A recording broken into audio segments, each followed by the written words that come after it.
the Bowl Championship Series, the National Football League, NASCAR, and FoxSports.com. We are Fox Sports! Welcome to the Chevy pregame show on Fox. They call it a kid's game, and it is, but sometimes we forget. We forget when the backyard was as fine as any diamond, and when a pitch from Dad was pretty much perfect. Life gets in the way, and time makes it hard to remember. Hard to remember those days spent dreaming that the sun would never go down and the game would never end. I wish that I knew what I know now. When I was younger, I wish that I knew what I know now. When I was stronger. Tonight we get to see the lucky ones. For them, the game goes on. Their dream wasn't much different from ours. On those same sandlots, they closed their eyes and imagined this moment. I wish that I knew what I know now. When I was younger. And just like it has for so many years, this game reminds us that we can once again act like a kid. I wish that I knew what I know now. When I was younger. It's important not to forget our dreams. Maybe now they don't involve a bat or a ball, but every time we see this moment when grown men act like boys, it takes us back to when we dreamed. And reaching them doesn't seem so far off. After all, this is a kid's game. The rain in New York City has stopped, and we are ready for liftoff in the 38th World Series to be played in the Bronx. Temperatures right now in the low 50s. They are expected to dip throughout the evening, but we are on time for our scheduled first pitch. Captain Cool, Derek Jeter, now in his 7th Fall Classic and continues that quest for a 5th ring, while A-Rod's unreal October has him just 4 wins shy of his first. Ryan Howard and Jimmy Rollins are both former NL MVPs, but in Rollins' case, MVP stands for the most valuable predictor. He says the Phils will win it in 5 games, 6 if they're feeling gracious.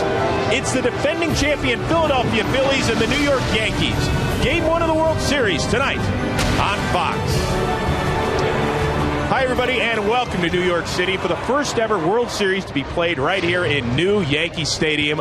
I am Chris Rose, working alongside the world champion Mark Grace and Eric Karros. And don't say I didn't warn you, but you may have to actually adjust the volume on your TV set over the next few games because we have added some serious verbal firepower to this show. The man that led to the White Sox to the Holy Grail in 2005, Ozzie Guillen, welcome to the Fox family.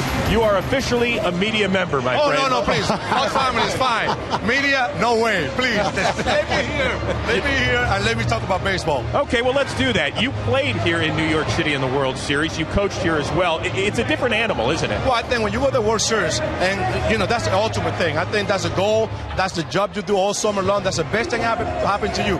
But when you play in Yankee Stadium, that's a different scenario. This city is so unbelievable for the World Series, and people going to enjoy this one. Yeah, Yankee Stadium, the biggest stage in baseball. I had a World Series here in 01.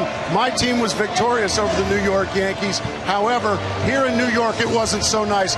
We lost 3 of the biggest heartbreakers I've ever been a part of. I still haven't gotten over it. Gracie, that, of course, happened across the street at Old Yankee Stadium. Let's see if those ghosts make the journey across the street as well. Now, this is the 4th time in World Series history former teammates are going to pitch against one another. CC Sabathia and Cliff Lee, teammates for 6 years with the Tribe.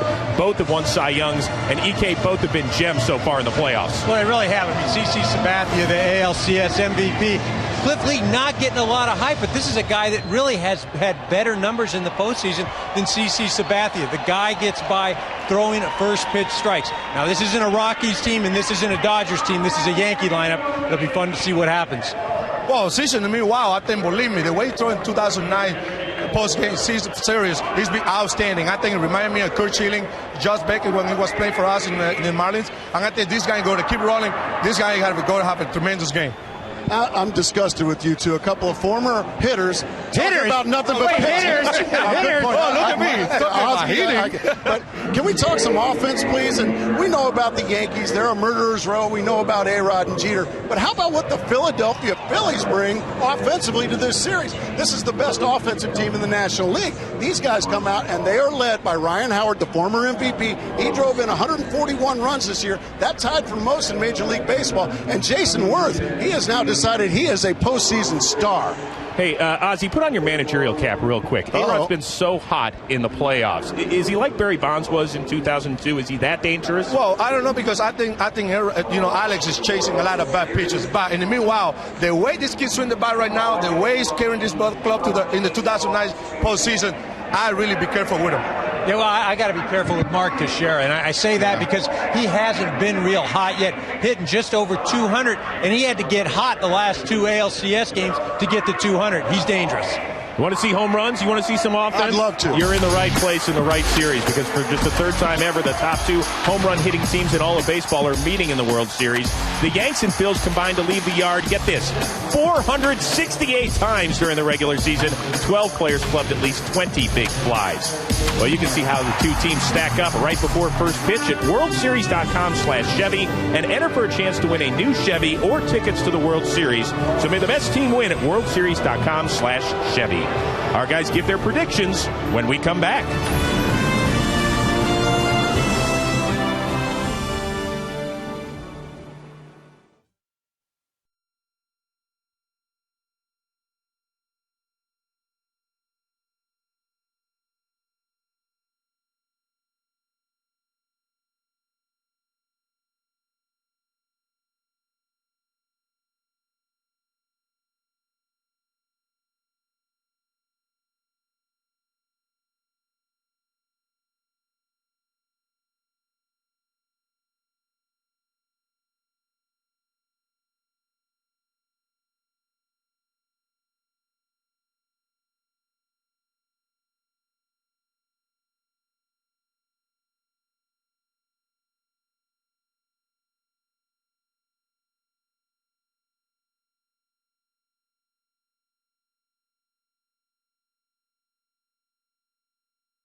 Game 1 of the World Series. For that, we send it up to the public address announcer, Paul Olden. Ladies and gentlemen, let's welcome the starting lineups for the 2009 National League champion Philadelphia Phillies. First, the manager, number 41, Charlie Manuel.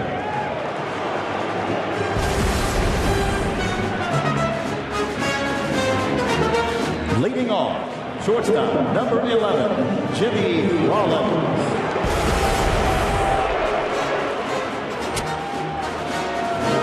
Batting second, center fielder, number 8, Shane Victorino.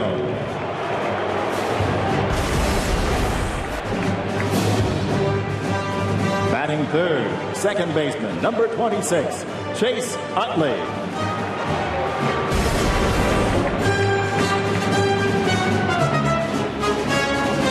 Batting fourth, first baseman, number 6, Ryan Howard.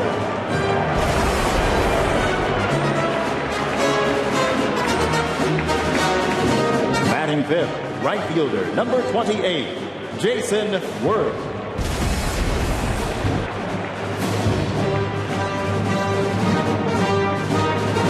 Batting sixth, designated hitter, number 29, Raul Ibanez.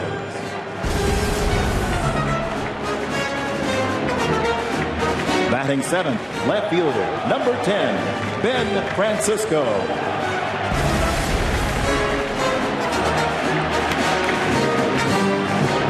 Batting eighth, third baseman, number 7, Pedro Feliz.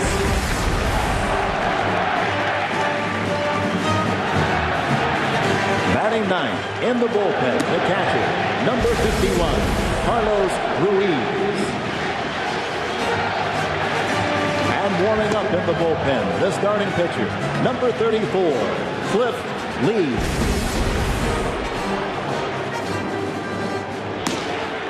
And now the Yankees starting lineup.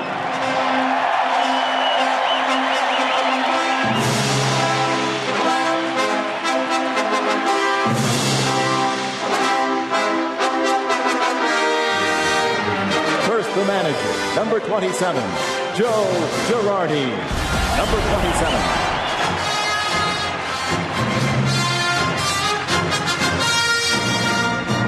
Leading off at shortstop, number 2, Derek Jeter, number 2.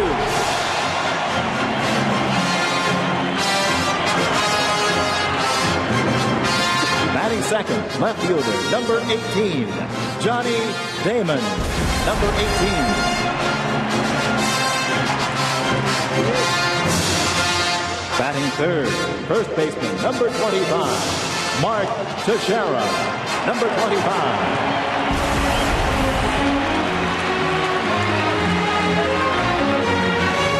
Batting fourth, third baseman, number 13, Alex Rodriguez, number 13. Batting fifth, in the bullpen, the catcher, number 20, Jorge Posada, number 20. Batting sixth, the designated hitter, number 55, Hideki Matsui, number 55. Batting seventh, second baseman, number 24, Robinson Cano, number 24. Batting eighth, right fielder, number 33, Nick Swisher, number 33.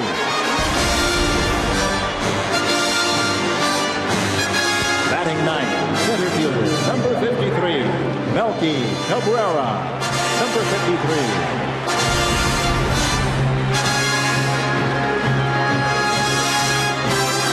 Warming up in the bullpen, the Yankees starting pitcher, number 52, CC Sabathia, number 52.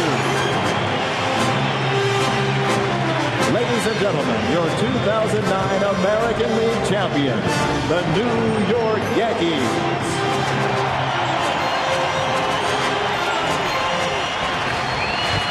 Ladies and gentlemen, please direct your attention now to the microphone behind home plate as we honor our military and veterans for their service to our country. Please welcome a former member of the United States Army's Elite Task Force Ranger Unit who earned a Bronze Star for valor in the Somalia battles, recounted in the film Black Hawk Down. To sing our national anthem, please welcome Kenny Thomas.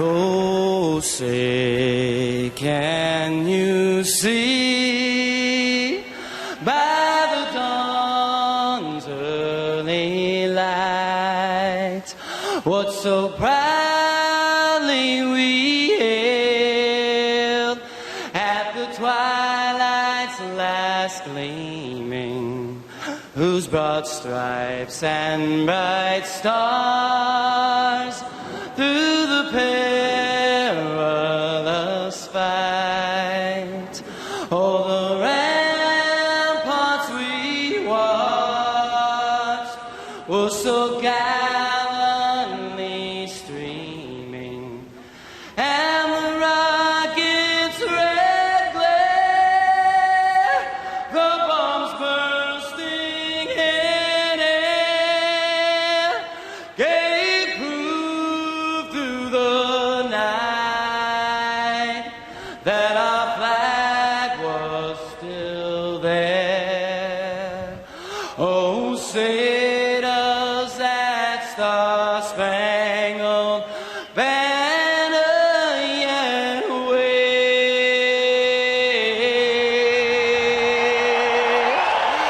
o'er the land of the free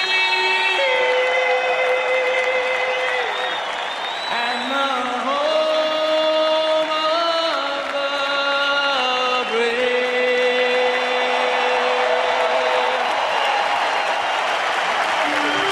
Coming up next, the ceremonial first pitch that the president and vice president will not want to miss. That's next.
ceremonial first pitch, and for that we send it back upstairs to Paul Olden.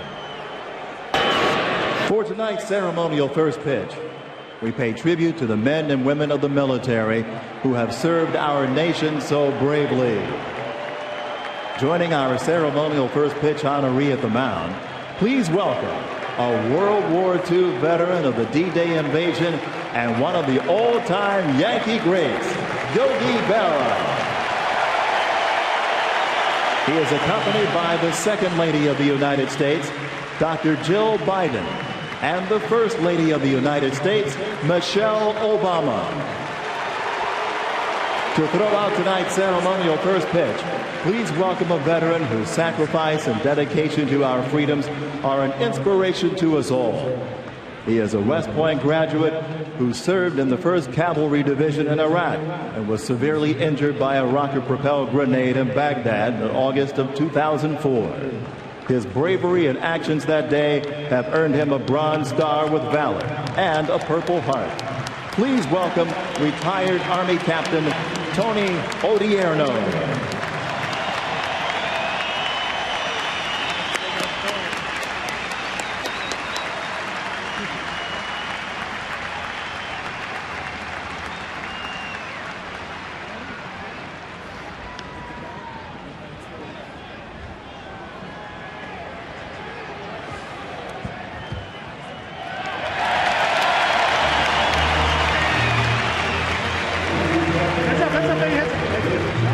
First Lady Michelle Obama and Dr. Jill Biden, the wife of Vice President Joe Biden, are attending Game 1 in support of Welcome Back Veterans, an MLB Charities initiative that supports returning Iraq and Afghanistan veterans. Well, it is almost game time, so let's send it up to the broadcast booth. Joe Buck, it is all yours, my friend. All right, Chris, thank you very much. A nice moment down on the field prior to Game 1 of this 2009 World Series, and what a World Series it should be. A great matchup. Why? These are two veteran teams. These are two teams that can score in the blink of an eye because of all their power. And let's not forget who the defending champs are. It's the Philadelphia Phillies. They're back to try and repeat. On the other side, you've got the New York Yankees starting this World Series at home, the top record and a very dangerous club in Major League Baseball. Now, welcome in my partner, Tim McCarver. And Tim, there's so many different ways you can look at this matchup. How do you choose to look at this matchup before Game 1? I thought it was interesting. You said that each team could score in the blink of an eye. And the reasons for that, the top superstar corners on each team who are at the top of their games. Ryan Howard, the MVP of the NLCS. Alex Rodriguez could have been the MVP of the ALCS. And in baseball, you're only as strong as the middle. And in the middle for the Phillies, it's Jimmy Rollins, Chase Utley. And in the middle for the Yankees, Derek Jeter and Robinson Cano. Star power abounds. And that carries over to the pitching mound. I don't think you could have a better matchup here in Game 1. Why? Because in an ironic twist, two guys who were teammates with the Cleveland Indians about 15 months ago are facing off in this World Series. CC Sabathia and Cliff Lee hook up. We get ready. Game 1 coming up next. What would a World Series be without stars? On one side, Jeter, A-Rod, Teixeira. On the other, Rollins, Utley, and Howard. So what do you say we start this thing? Game 1 coming up next.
And so here we go with game one. And a look at the Phillies starting lineup. It's Jimmy Rollins leading it off. He's the shortstop. Shane Victorino bat second. Chase Utley is the second baseman. Then Ryan Howard. What a postseason he's put together. Jason Worth, one of the most unsung heroes in any lineup. One of the better players in baseball that nobody talks about. Raul Ibanez, the DH. Ben Francisco in left. Pedro Feliz at third. And Carlos Ruiz is the catcher. He bats in the number 9 spot. And here's a look at the regular season numbers for Sabathia, a 19-game winner, and he has been lights out here in the postseason. Well, I should say so. Not only the postseason, but the second half of the season. He continues that remarkable run that finds him only losing once since July 28th. The power changeup, and he has changed the grip on his fastball. Dave Ireland telling us that he has changed the grip, the 4-seam fastball. Formerly, he has gone to the 2-seam fastball right there. And then the cutter that cuts in on the right-handed batters. And his changeup, that's that power changeup that he throws 86, 87 miles an hour. Before the first pitch, tonight's opening pitch brought to you by Budweiser with full flavor and a crisp, clean finish. It's what we do. The majority of this day, it didn't look like game one was going to happen. And then about 2.5 hours before game time, maybe 3 hours, the sun popped out. And so here we go. Jimmy Rollins leading it off for the Phillies. And he drops down a bunt right to Teixeira. 1 pitch, 1 out.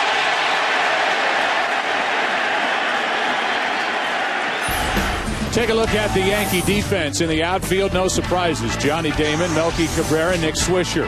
Left to right, Alex Rodriguez, Derek Jeter, Robinson Cano, Mark Teixeira, and Jorge Posada handles CC Sabathia. In steps Shane Victorino on a 52-degree night.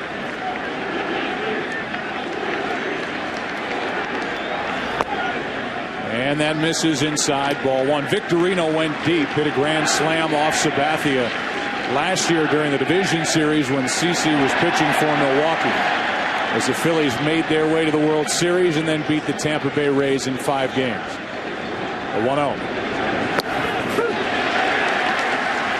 Ball and a strike.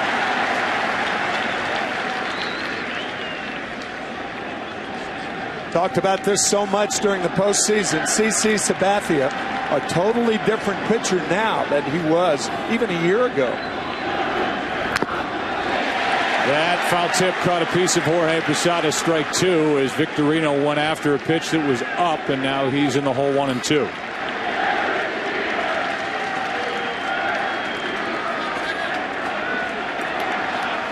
It's Victorino now, Chase Utley on deck. And this is a Philadelphia lineup that is very much like an American League lineup. They can come at you really 1 through 9.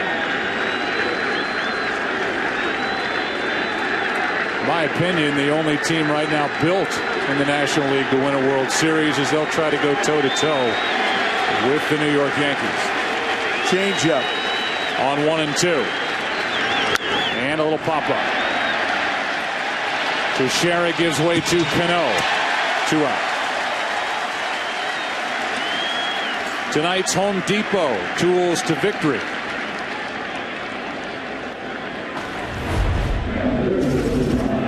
For the Phillies, they want to win 1 game. Obviously, they'll take 2, but they want to take 1 win back to Citizens Bank Ballpark. As far as the Yankees are concerned, rally around the hot guys, and that is CC Sabathia and Alex Rodriguez. 1 guy with his arm, 1 guy with his bat. And the 2 carried the Yankees past the Angels in the ALCS. Here's Chase Utley.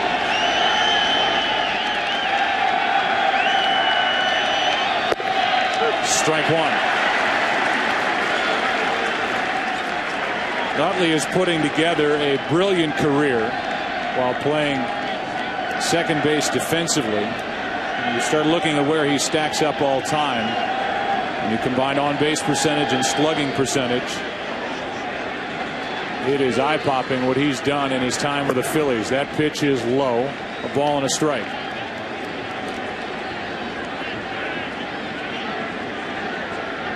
In his postseason career, however, just 3 out of 35 against left-handed pitching.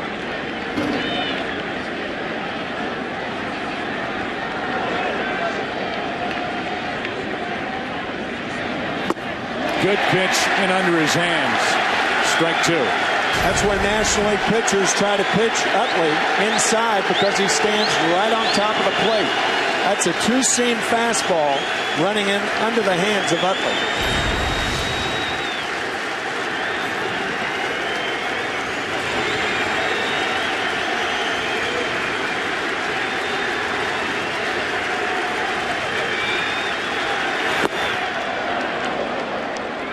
Utley lays off and the count 2-2.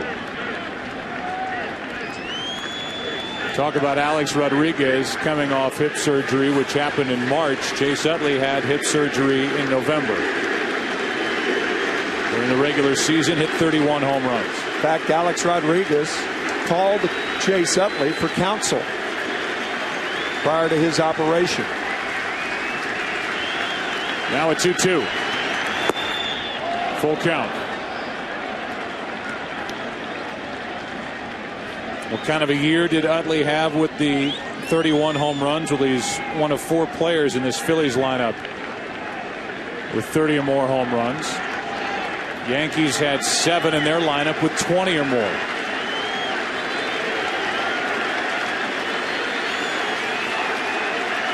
Trying to keep this top of the first alive for Ryan Howard. And he does with a 2-out walk. How about Ryan Howard? Rookie of the Year in 2005. MVP, National League 2006.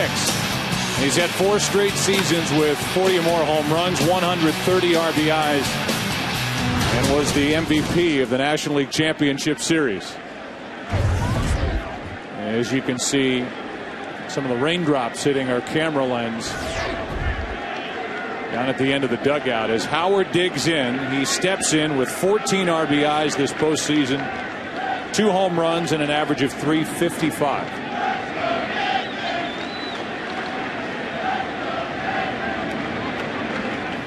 Strike 1 from Sabathia. Remember the fastball in on the hands of Chase Utley. That's how the Yankees will try to pitch Ryan Howard. Breaking balls away. Try to get him chase out of the strike zone once you get ahead. And fastballs in on the fists. And that's a rocket down into the right field corner as Swisher goes to dig it out. Utley heads for third, and he is held by Sam Perlazo. It's a double after the walk, and the Phillies have second and third with 2 out here in the first inning. Watch Jorge Posada set up inside off the plate. And the pitch from Sabathia came back over the heart of the plate, and Ryan Howard doesn't miss those. A tracer to right field. And so an early opportunity now for Philadelphia. It started with a 2-out walk, and it lands in the lap of Jason Worth. And I said during the lineup portion of our first inning that this is one of the best players that nobody talks about across baseball. What a season. 36 home runs. That was the 7th best total in the National League. Second and third, 2 out, and Worth takes a pitch off. Jason Worth was platooned with Jeff Jenkins in the outfield last year, and right after the All-Star game went into Charlie Manuel, the manager, and said, I think I should be playing more often. Charlie said, you know what? You're going to get a chance. And Jeff Jenkins got hurt. Worth got the chance, and here he is. The All-Star takes a strike. Worth's last game this postseason was a 2-home run game in Game 5 of the NLCS against the Dodgers.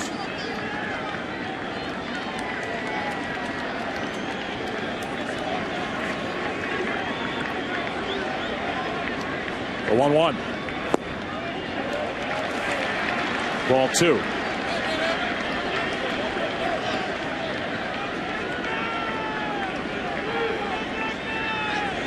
So first inning trouble for Sabathia. First base is open. Ibanez on deck.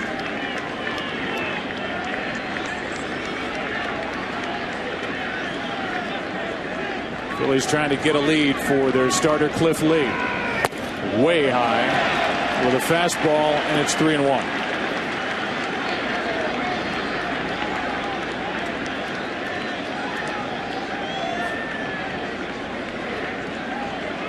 The pattern for Sabathia against the Los Angeles Angels of Anaheim, when he was behind in the count, he went away to right-handed batters. The power changeup is not out of the realm of possibility here. And he gets the outside corner with that pitch. Full count. 87-mile-an-hour changeup on the corner.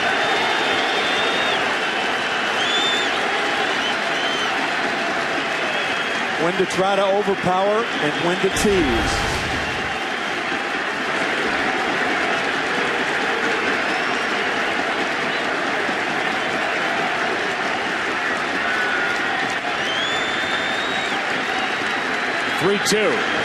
And that will load him up.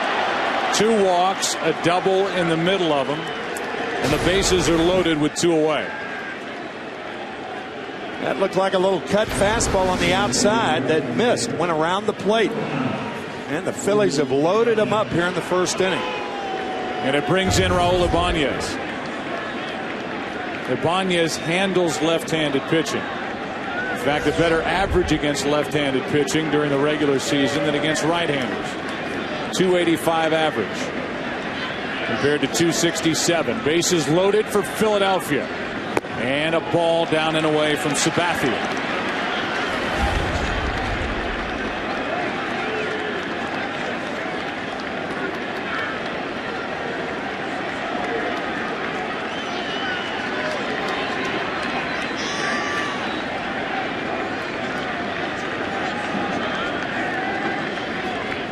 Check swing, foul left side, 1-1.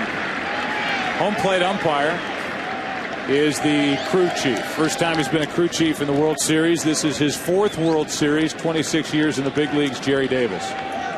Jeff Nelson at first, Brian Gorman, Mike Everett at third, Dana DeMuth down the left field line, and Joe West down the right field line. Rollins tried to bunt his way on. Made an out. Victorino popped up with a walk, a double, a walk. And it's Ibanez in his first year with Philadelphia. Taking ball 2.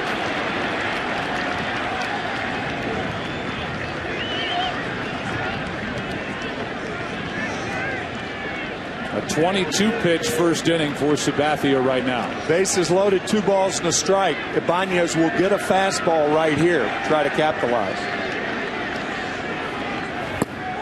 Breaking ball. And it misses low, ball 3. 3-1. That's why breaking ball in that count is dicey. You've got the bases loaded, no place to put Ibanez. And Sabathia goes to the breaking ball that misses. And now he most assuredly will get the heater.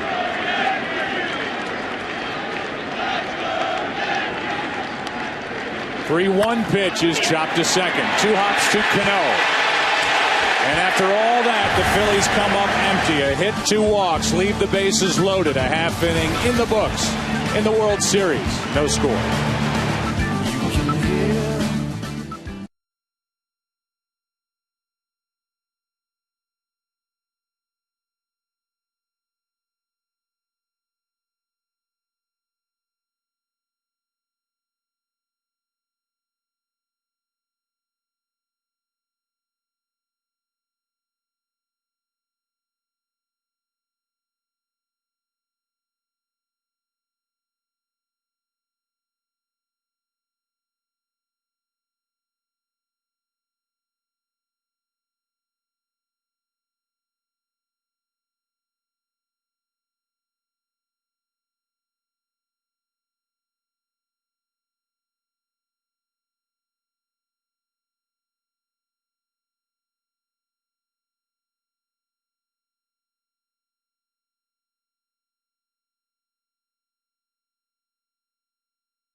shortstop.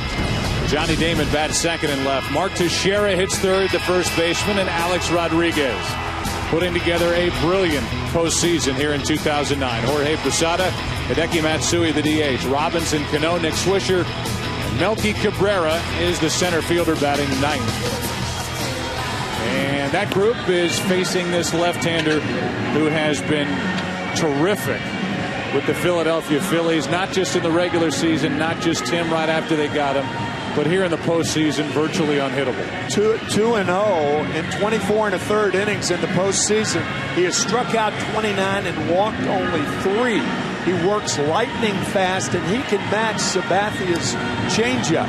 He cuts the ball in on the right-handed batters. That keeps him from diving out to the outside part of the plate. Very similar equipment to Sabathia.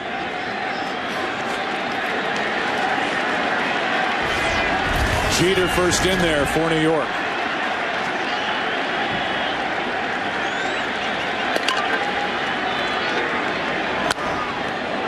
Strike one. The grips, interesting. If you'll notice up here, I had never heard the term spiked curveball, but you notice how the forefinger is tucked in, and that allows him to get on top of it, the changeup of the four-seam fastball. And we'll tell you how we found out about that spiked curveball. That was it. Just nasty break, and Jeter taps it foul 0-2. There it is right there, tucking that index finger under. And that's called a spiked curveball. Carl Willis, the pitching coach of the Cleveland Indians, told us about that spiked curveball in an interview with him yesterday from Durham, North Carolina.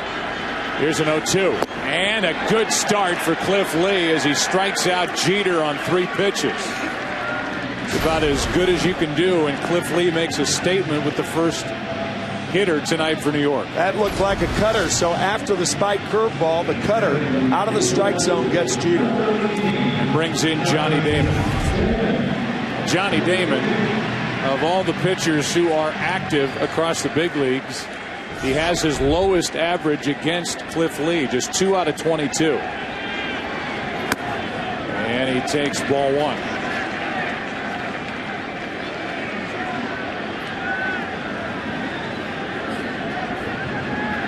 Here's a 1-0. And a tap foul. 1 ball, 1 strike. Yankees 36-18 against left-handed starters here in 2009. And for Cliff Lee, trying to keep the bases clear in front of Teixeira, who has handled him, and looks like he's done just that. 2 out. An easy play for Cliff Lee, and now Damon is 2 out of 23 lifetime against Cliff Lee. And here comes Teixeira, who during the regular season hit 39 home runs, drove home 122 runs. Those are the top totals in the American League. His 3 RBIs in the American League Championship Series came on 1 swing of the bat against Darren Oliver with the bases loaded. Strike 1. So Cliff Lee, who had never pitched in the postseason before, and who has rolled through his opponents so far, whether it's been the Colorado Rockies or the Dodgers, comes out here and starting World Series game number 1, strikes out that guy, and then gets Johnny Damon on a bunt attempt, falls behind Teixeira 2-1. And wants to talk to Ruiz. That's a changeup to Teixeira that stayed low. But once again, the control of Cliff Lee is remarkable. 29 strikeouts and only 3 walks in 25 innings in the postseason. Fastball away. On 2-1. And it's 2-2. You can tell at home what the fastball with nobody on at second base. A pinky is a fastball away. Not only a fastball, but it gives location too. The index finger would be a cutter inside like this one. And Teixeira strikes out. What a first inning for Cliff Lee. We go to the second, game one. Phillies and Yankees, no score.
Chevy and baseball have teamed up to give fans a chance to win tickets to the postseason. And even better, you have a chance to win a new Chevy. Just register at worldseries.com/Chevy and may the best team win. Here is Ben Francisco. What an opportunity for this outfielder, Francisco, who came with Cliff Lee in the trade that brought Cliff from the Indians to the Phillies. Happened on July 29th. Francisco kind of a throw-in. The Phillies, and in particular Charlie Manuel, really like what they have. Hit 5 home runs and 97 at-bats with Philadelphia, and the count's 2-0 from Sabathia. Charlie telling us before the game that Francisco is a much better player than he thought he was when initially acquired. Here's a 2-0. And now 3-0. 7 days of rest for CC Sabathia, who his last time out on 3 days of rest shut down the Angels in Game 4 of the ALCS. 8 innings, 1 run, 5 hits. There's a strike, and it's 3-1.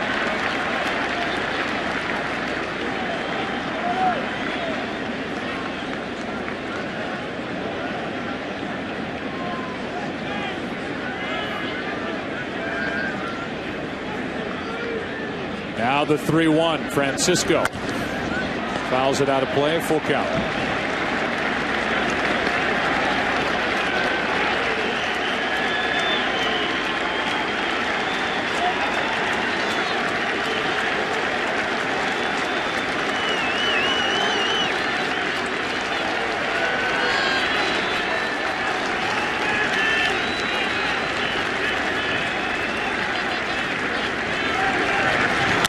Left side in Rodriguez to his left. 1 out. How about more about Karsten Charles Sabathia, 2007 Cy Young Award winner with the Indians, traded to Milwaukee.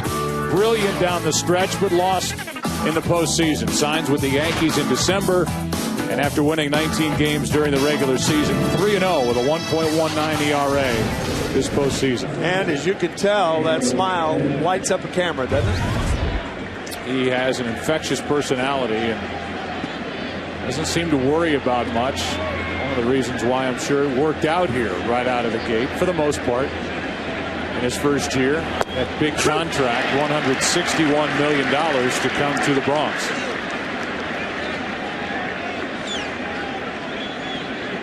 You went over the numbers. First 22 starts, he was good. He was 10-7. The Yankees were 11-11. But the last 15 starts since the 1st of August, he's lost only once.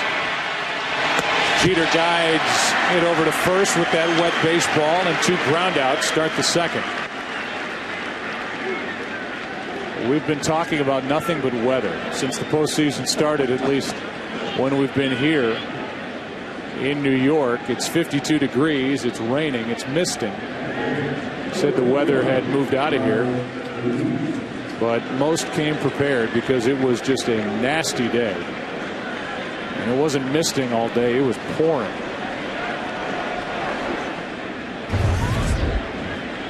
They told us, Tim, it was going to stop. It's back. There's Ruiz. Have to be patient with our weather brethren. Strike 1 to Carlos Ruiz. Just trying their best. Yeah, that's right. Bases empty, 2 out. Ruiz chops one to the right side. Cano. 3 ground ball outs as Sabathia comes back from that 3-0 count to Francisco to start the inning. An inning and a half. No score.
Johnny Damon to bunt back to him for out number 2. The strikeouts were of Jeter and Teixeira. And now Alex Rodriguez, Jorge Posada, and Hideki Matsui will bat for the Yankees.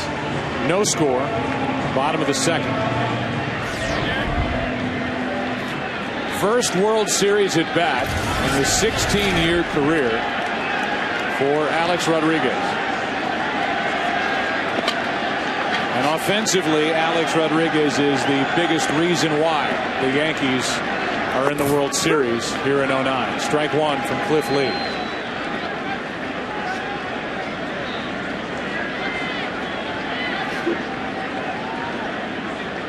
.30 home runs during the regular season, 100 RBIs. 12th straight year he has reached both those plateaus in the same season, and Cliff Lee is sharp here early. A quote by Alex Rodriguez that he has rediscovered the joy of baseball. The 0-2.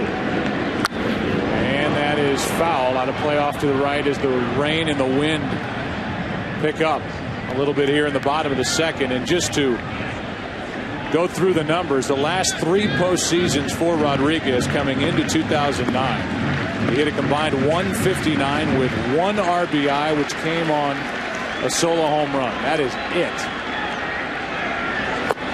That's a ball 1. He went 0 for 20 with runners on base.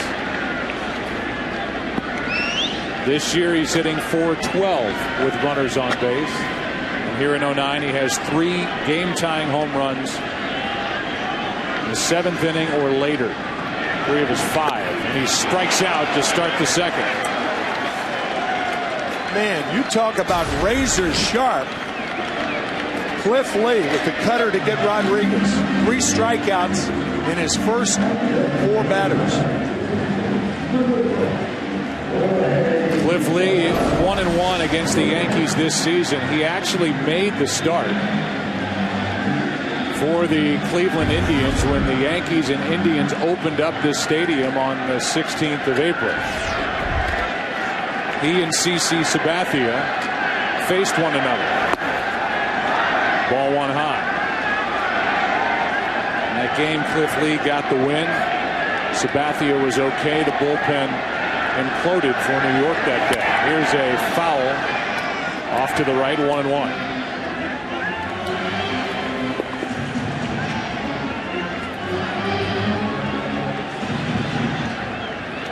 Jorge Posada, a career .208 hitter during the World Series, and he takes inside 2-1.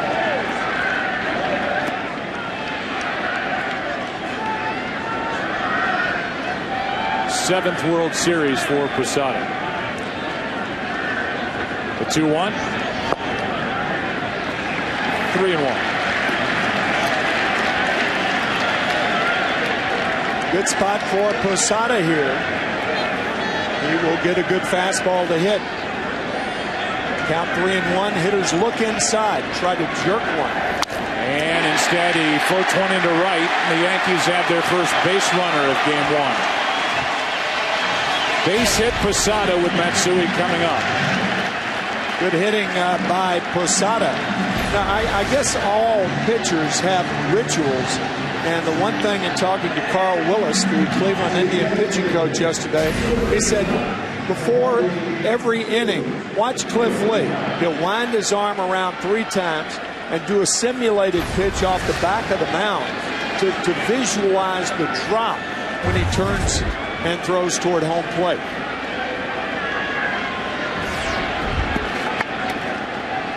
He struck out Rodriguez. Posada got a hit, and now Matsui takes ball 1 inside. Hideki Matsui hitting .233 this postseason. 7 out of 30 with a home run, 5 RBIs. Another lefty, Cano, is next.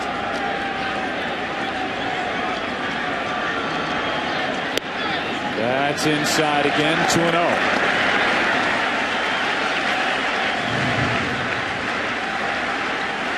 Looks like it's raining a lot harder on the mound than it is home plate. When we show it that way. Hitters have all the advantages. Here's a 2-0. There's a strike, 2-1.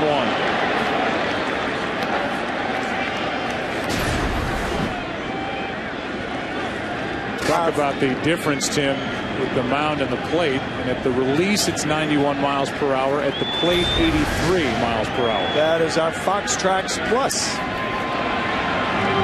And that is strike number 2 on Matsui, 2-2. I think as much as anything, Joe, it does, that little gadget gives you an idea of how quickly a hitter has to react to a pitcher's pitch. Determine whether it's a strike or not, and swing. The blink of an eye.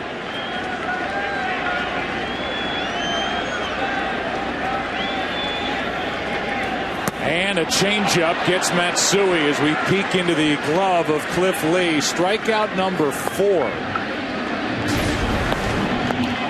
There you can see, we talked about it in the American League Championship Series with CC Sabathia, about whenever that ring finger becomes involved, then a changeup is the pitch. The pitcher will throw the ball with the index and middle finger. But when that ring finger becomes involved, then a slower pitch is forthcoming. Here's Robinson Cano. Thing is, from a hitter's standpoint, you can't pick that up. And Cano flies one into center. Victorino back to get it. We go to the third. Pitching has dominated to this point. No score in game 1.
Now, performance by Jay-Z and Alicia Keys of their hit song Empire State of Mind will take place here at Yankee Stadium tomorrow night on Fox prior to the start of Game 2 of this World Series. Coverage begins at 7:30 Eastern, 4:30 Pacific.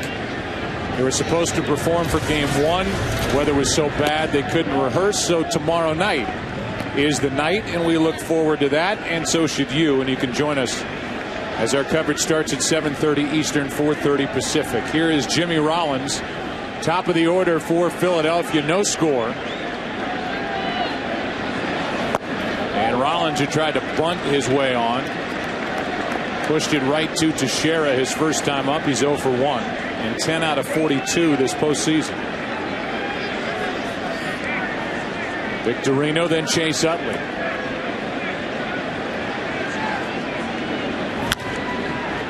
That's strike one. And speaking of music, Jimmy Rollins appeared in several MC Hammer videos in the late 80s, just like you, Tim. MC Hammer used to work for the Oakland Athletics. That's right. Yeah. Of course, Rollins and Sabathia grew up about 35 miles apart. 2-2. Jimmy grew up in Oakland, and CC Sabathia growing up in Vallejo, California.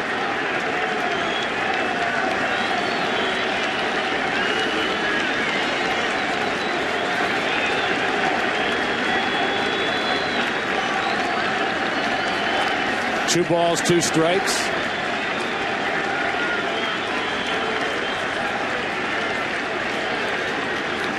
Posada wants it up. He gets it right at the mitt, and it's a full count.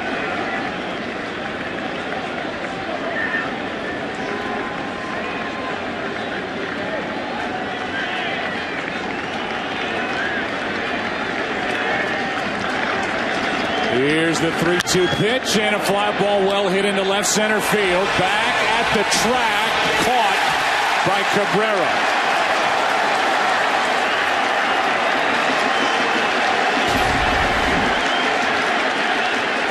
This ballpark, the ball is just not carrying in the postseason.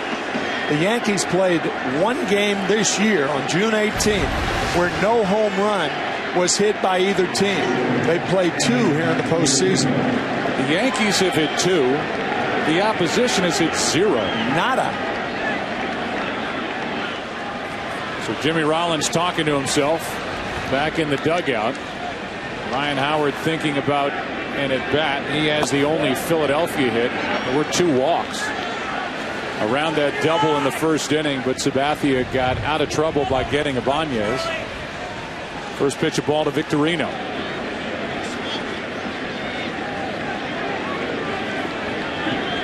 And the next from CC Sabathia. Ball and a strike. Jimmy Rollins is one of those electric personalities as you look at strike one on Victorino. And he went so far as to predict a Philadelphia victory in this World Series and predicted that it would happen in 5 games. Phillies in 5, said J. Rowe. That is hammered down the left field line, but foul. Tell you, that pitch there, that was similar to the grand slam that Victorino hit against Sabathia last year. Cut fastball up and in. I don't know whether CC is going to come back inside with Victorino. If you're Shane, you look for that pitch away.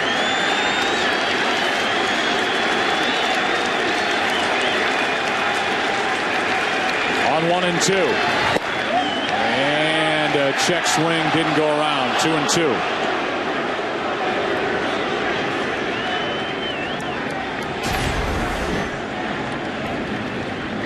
Held up. Victorino trying to get on in front of Chase Utley. A .342 hitter during his career in the postseason with 2 strikes. And he grounds to short. 2 bounces to Jeter. 2 out. This World Series is a Northeastern World Series. I-95. About a 2-hour drive, depending on how close to the speed limit you want to go. Under $12 in tolls, you cross 2 rivers, the Hudson and the Delaware. Rest stops 5, which is something you need to know if you're going to make the drive. Yeah, they're even calling this the Amtrak Series. And when these two teams met 59 years ago in the World Series, 1950, the New York Yankees beat the Phillies 4 in a row. And the Whiz Kids were beaten by the New York Yankees. Here's Utley. There's ball 1 upstairs.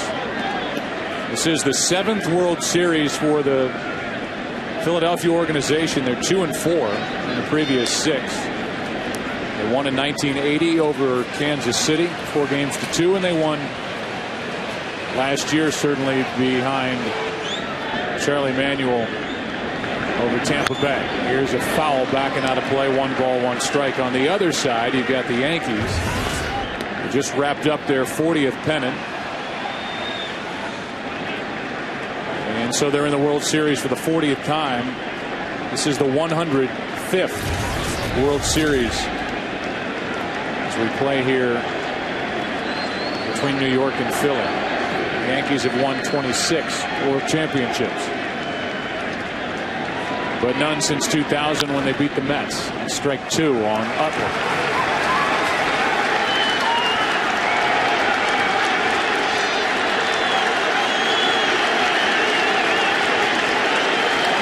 Look at the interior of this brand new facility. First year at the new Yankee Stadium. The Yankees won it all in the first year at their old Yankee Stadium, 1923. The 1-2. 2-2.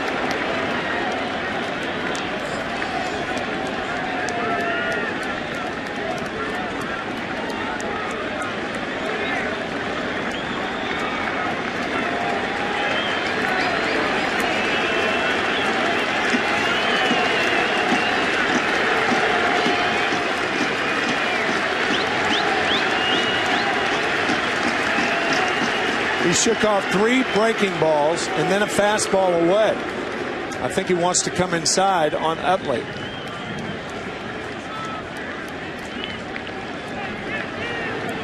You encourage pitchers to shake you off. I mean, after all, they're the ones who have to make the pitch. Now he shakes off. He wants a changeup. He shook off the fastball inside.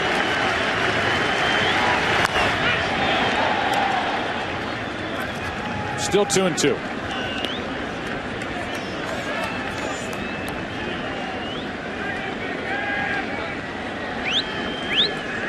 Chase Utley with that first inning walk has now reached base by a hit walk, being hit by a pitch in 26 straight postseason games. Trying to get on again in front of Ryan Howard. 2-2 pitch. And a pop-up left side. Rodriguez is out of room.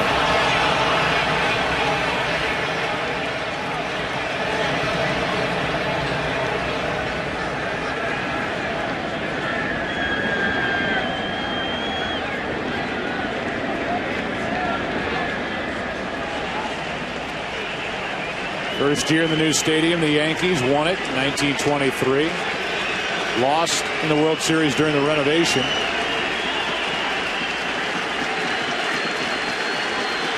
And here they are in 2009 in the Fall Classic. Again, the 2-2. And again, a foul ball.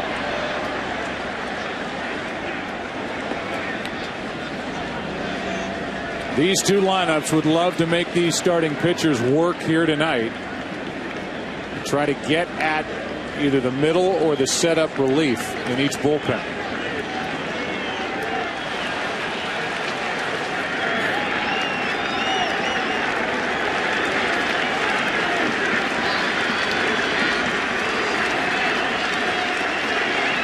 Already the 53rd pitch of the night, and it's ball 3 up and in to Chase Utley.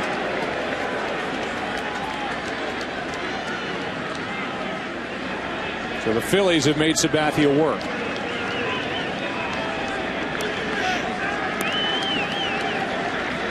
Sabathia does not look as sharp as he has the first 3 tries this postseason.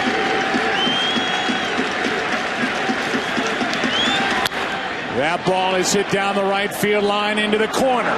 Back at the track, it is 1-0 Phillies. Utley goes deep, and Philadelphia strikes first in game 1.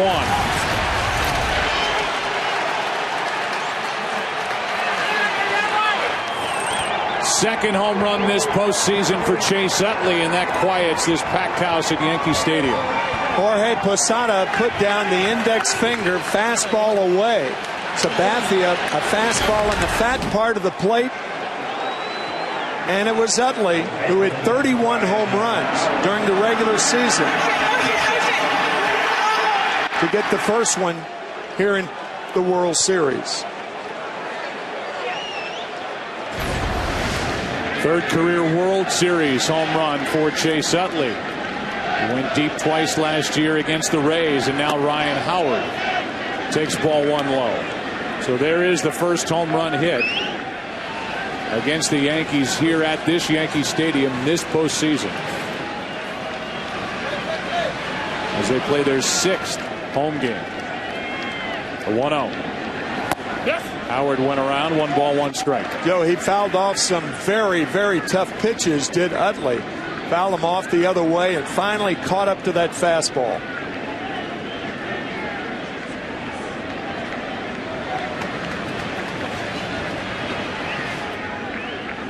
The 1-1 from Sabathia, 96. Gets that look on the face from Ryan Howard as Sabathia gave the Phillies first baseman his best fastball of the night. That was an after a home run fastball there. A little extra anger in that fastball.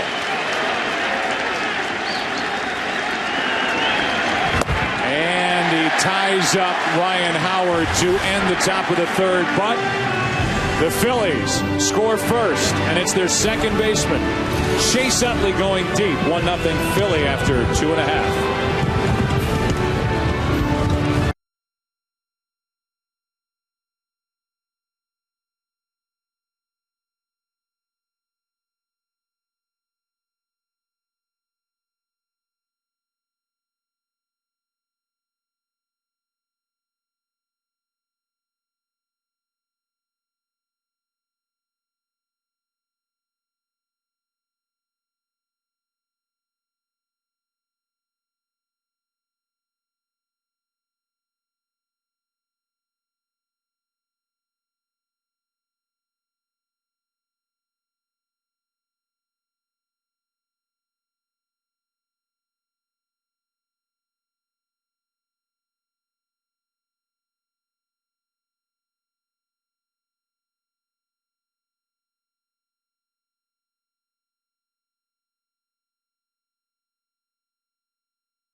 Crisp.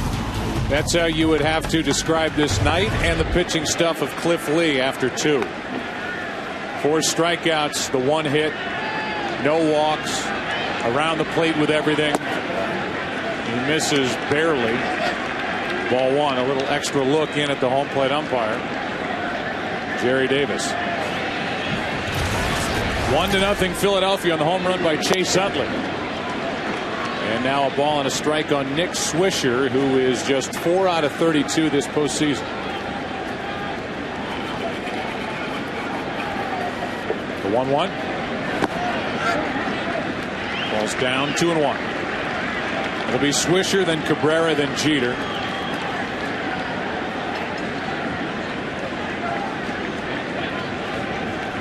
Against Cliff Lee, who really hides the baseball well when he brings it home. And Swisher pops it up. Wynn plays with it a little bit, and Ryan Howard hauls it in. 1 away to start the bottom of the 3rd inning here in the Bronx. For each home run hit in this 2009 postseason, MasterCard will donate $1,000 to Stand Up to Cancer. 47 home runs have been hit. $47,000 pledged by MasterCard. For more information, visit standup2cancer.org. Really groundbreaking research being done to fight that awful disease, so definitely worthwhile you checking it out. Standup2cancer.org as Melky Cabrera takes a strike.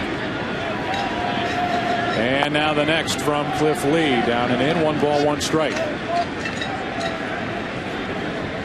Cabrera, his first 8 postseason games, hit 148. His last 7, he's hit 370. Had a good ALCS, and he's in the hole here, 1-2.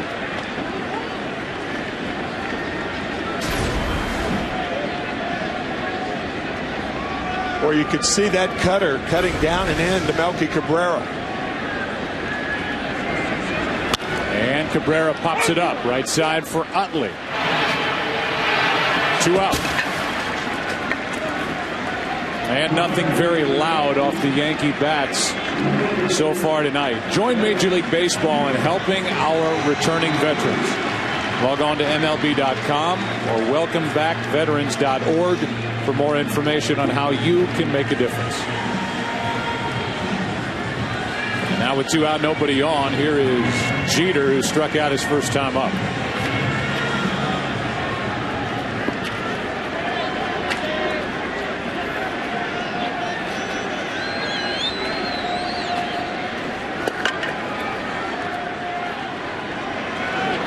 And a line drive is past Ryan Howard down the right field line. It gets to the corner. Jeter will get to second with a 2-out double. We talked to Joe Girardi before the game about whether the Yankees would try to slow down Cliff Lee. And sure enough, Derek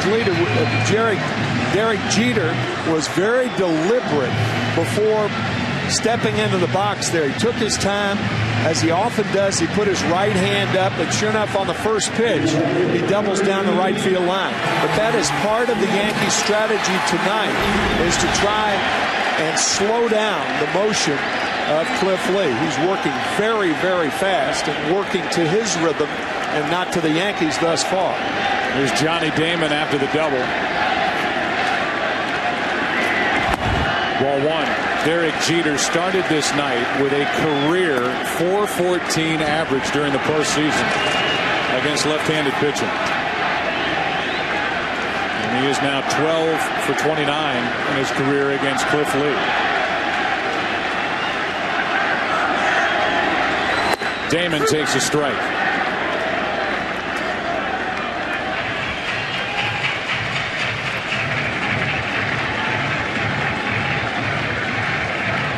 Damon struggled in the division series, went 1 for 12 against the Twins. Hit in a simulated game during the break before the ALCS, went 9 for 30. And a weak wave at that pitch, strike 2. Tell you, American League left fielders against left-handed pitching will play Johnny Damon over toward the line. Francisco in left field is not nearly over toward the line as most American League left fielders would do. They would be, I think, 5 feet to the right particularly against a left-handed pitcher, because Johnny Damon's more apt to go the other way with 2 strikes. And he breaks his bat, hits it to third for Feliz, who gets the out. Pedro Feliz, one of the best defensive third basemen in the game, takes care of Damon. Lee takes care of the Yankees, and after 3 in game 1, 1-0 Philadelphia.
We welcome you back. It is the 4th inning, 1-0 Philadelphia on the home run by Chase Utley. That was last inning. Sabathia brings it home, and inside ball 1 to Jason Worth.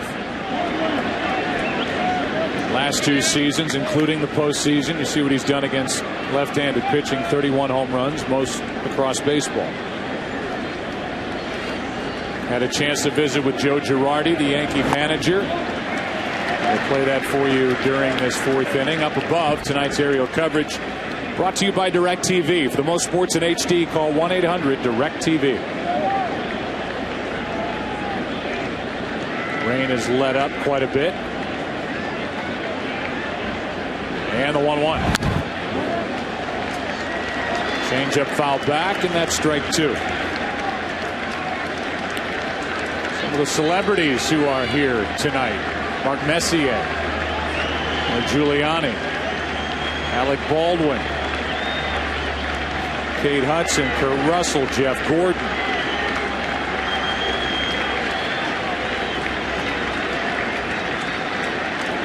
Here's a 1-2. 2-2.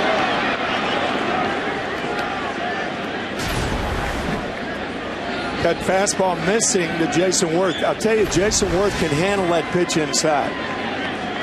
But the Yankees may show it to him, but then go back out there, make him reach.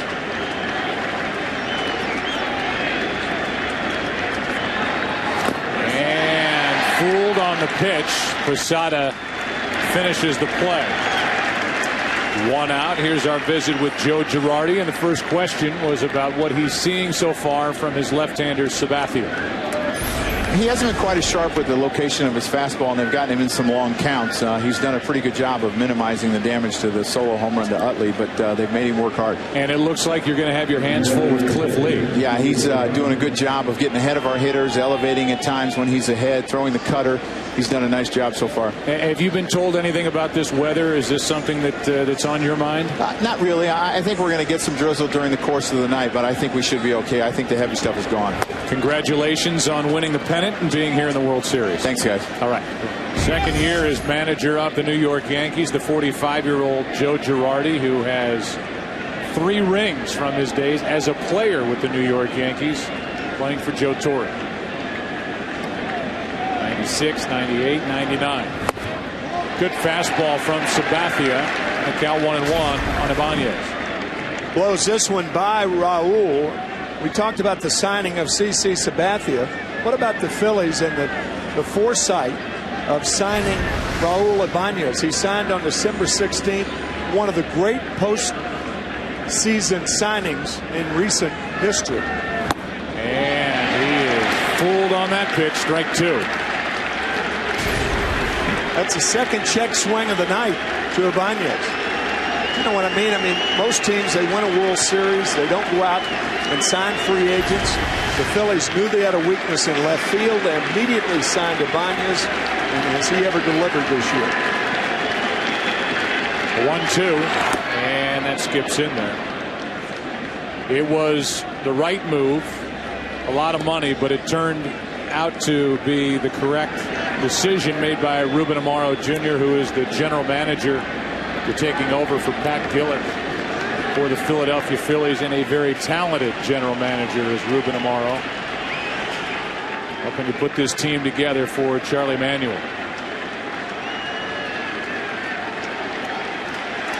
A career high 34 home runs for Ibanez in 09, and he strikes out for the 3rd consecutive strikeout for Sabathia. 2 out here in the 4th. And the curveball released at 80 miles an hour, but in the hitting area, 75 miles an hour. And Ibanez with a little under a half a second to react. Not a lot of time, and frozen on the curveball. So for Sabathia, no strikeouts until 2 out in the 3rd. After the home run by Utley, he has struck out the next 3 batters. That is over but low. See the HK on the chest of Ben Francisco. That's to honor the late Harry Kalas. A sport coat hanging in the dugout for the Phillies. Passed away on the 13th of April. Beginning part of the season, and the longtime terrific voice of a sweet man, Harry Kalas, was silenced, and his Philadelphia club has his initials on chest as they play here in 2009. 2-0 pitch is flied into center, right at Cabrera. 4 in a row retired by Sabathia. Cliff Lee rolling on the other side. Heart of the order coming up for the Yankees, down by 1.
3 former Cy Young Award winners. And that includes the guy who will take the ball for Philadelphia tomorrow night here at Yankee Stadium, Pedro Martinez.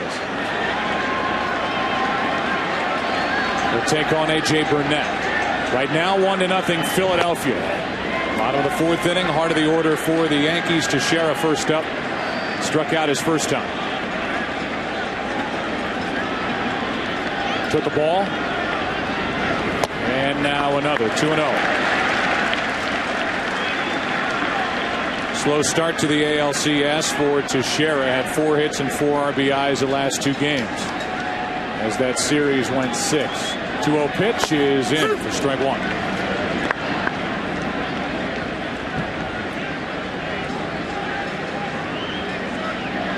We had a chance to visit with Rich Doobie, the pitching coach for the Phillies during the last break. He watches Lee on 2-1 and now 2-2. Try to get that interview to you here in the bottom of the 4th. Rich in his 5th year with the big league club as their pitching coach, and 8th year in the organization for Philadelphia. He's done a nice job. 2-2 pitch. And another strikeout for Cliff Lee. And first question was obviously about the left-hander for Rich Doobie and how well he's pitching. Really throwing the ball very well right now, and he's been in a good run for us, so hopefully that'll continue. How in the world, Rich, does he hold that breaking ball and have the control with that one finger sticking into the seam like it is? Well, a lot of guys throw that spike curve ball now, and you become accustomed to doing it that way. So even with the cold weather, he's got good feel for it, and it's a big pitch for him. And I know that baseball teams don't like to look ahead, but the final question's about your starter tomorrow night. Pedro Martinez is a legitimate guy who wants the baseball in big games, and you have your right-hander going tomorrow. Yeah, we put Pedro in between Cliff and Cole Hamels, and just splits the 2 lefties. Plus, Pedro's pitched in this type of environment in this city so many times. We appreciate your time, Rich. Thank you. All right, thank you, guys.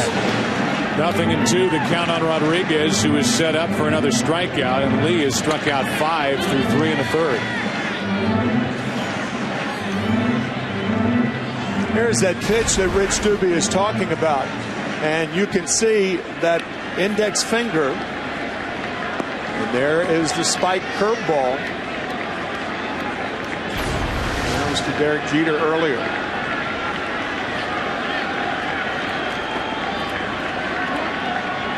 Rodriguez hops out.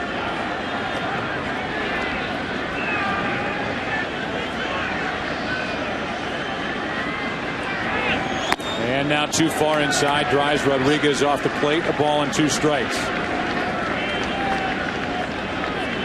This Yankee team was 13-15 without Rodriguez in their lineup. Rehabilitating after that hip surgery. And then finished 90-44. And what a run they've been on here at home. Too far inside again, 2-2. You may have noticed Carlos Ruiz shaking his head 3 times, getting Cliff Lee to shake his head along with him. And they came back with the same pitch, the inside fastball. Catchers will do that a lot. They'll get the pitcher to shake his head with him. And then come back with the same pitch. Here it is again. Fastball high, full count.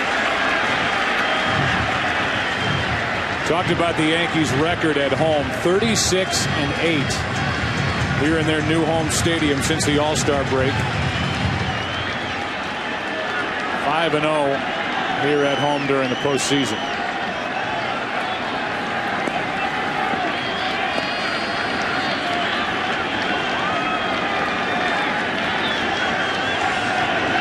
Changeup.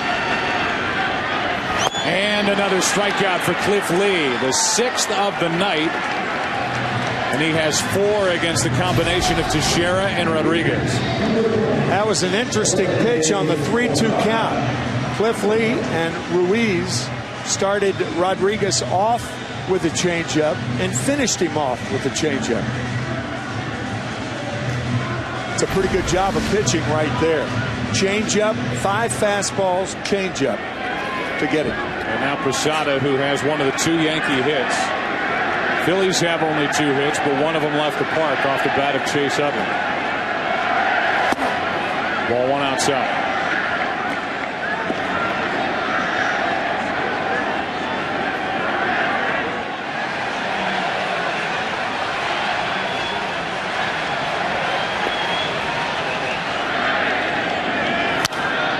That's out of play. 1-1. Yankees led Major League Baseball in home runs with 244. The Phillies led the National League in home runs with 224. There are actually 2 teams that will steal a base as well. Phillies have the top stolen base percentage, over 80% during the season across the big leagues. And we're number 2 overall with 119 stolen bases. They come at you a lot of different ways. So far, it's been those 2 guys, Lee and Sabathia, and 1 swing by Utley.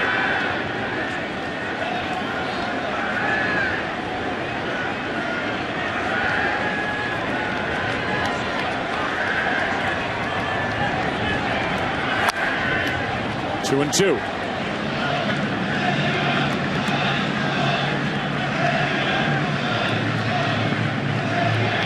So Cliff Lee could strike out the side here in the 4th inning.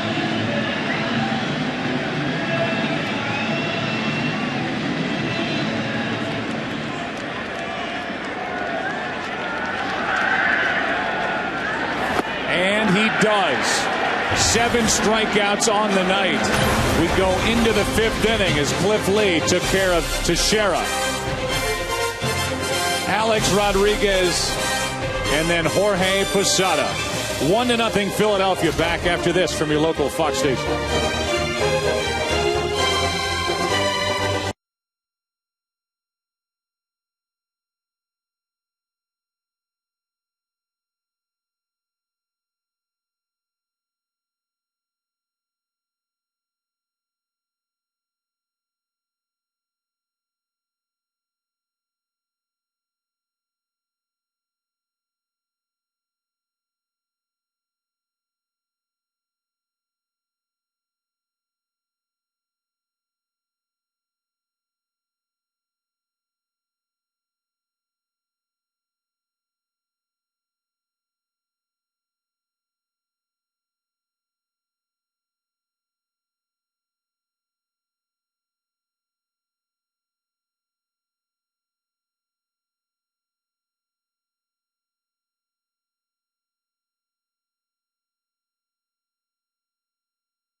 What a day Sunday will be here on Fox. The Giants at the Eagles at 1 Eastern, a battle for first in the NFC East. The Vikings at the Packers with Brett Favre's return to Green Bay in the late window at 4:15 Eastern. And then we will have game number 4 of this World Series for you at night. All of that in high definition here on Fox this Sunday.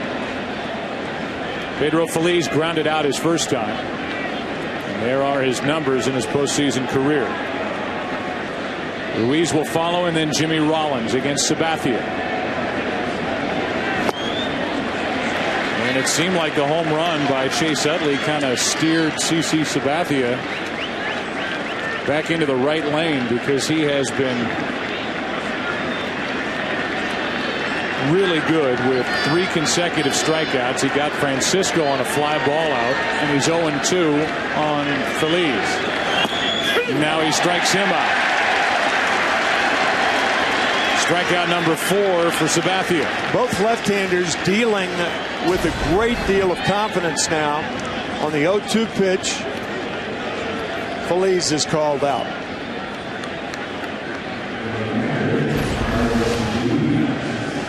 Here comes Ruiz, who checked into this game hitting .385 over his last 13 postseason games, and giving the Phillies big hits from the bottom of their order during the postseason. His numbers date back to Game 2 of last year's World Series, and he takes ball 1.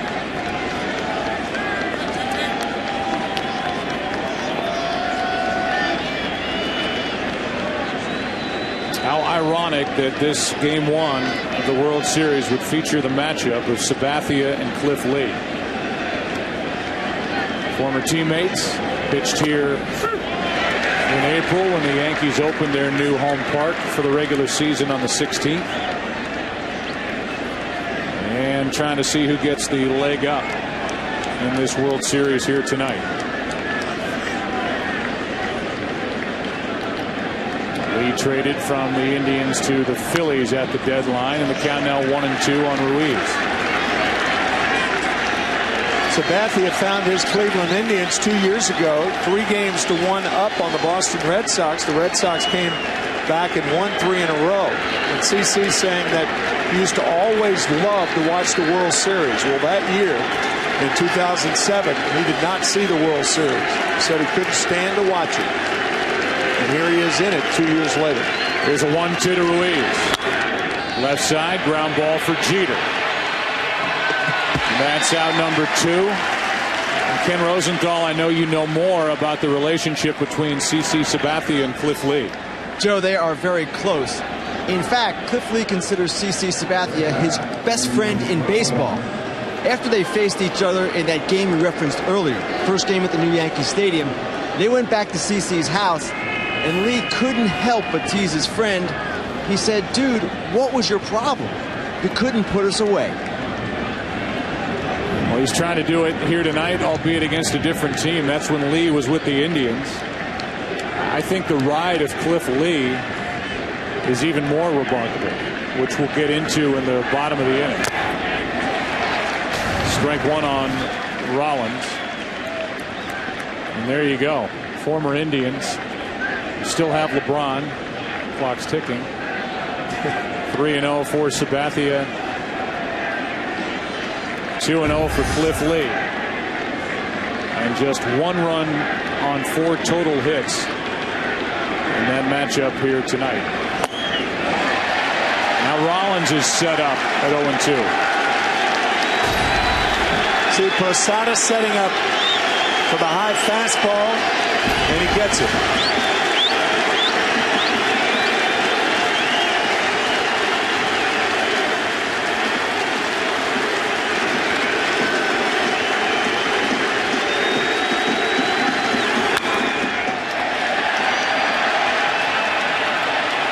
Rodriguez. Sabathia's retired 7 straight halfway through game number 1. They moved Monument Park across 161st Street to the new stadium. 1-0 Philadelphia into the bottom of the 5th.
Steve, over here.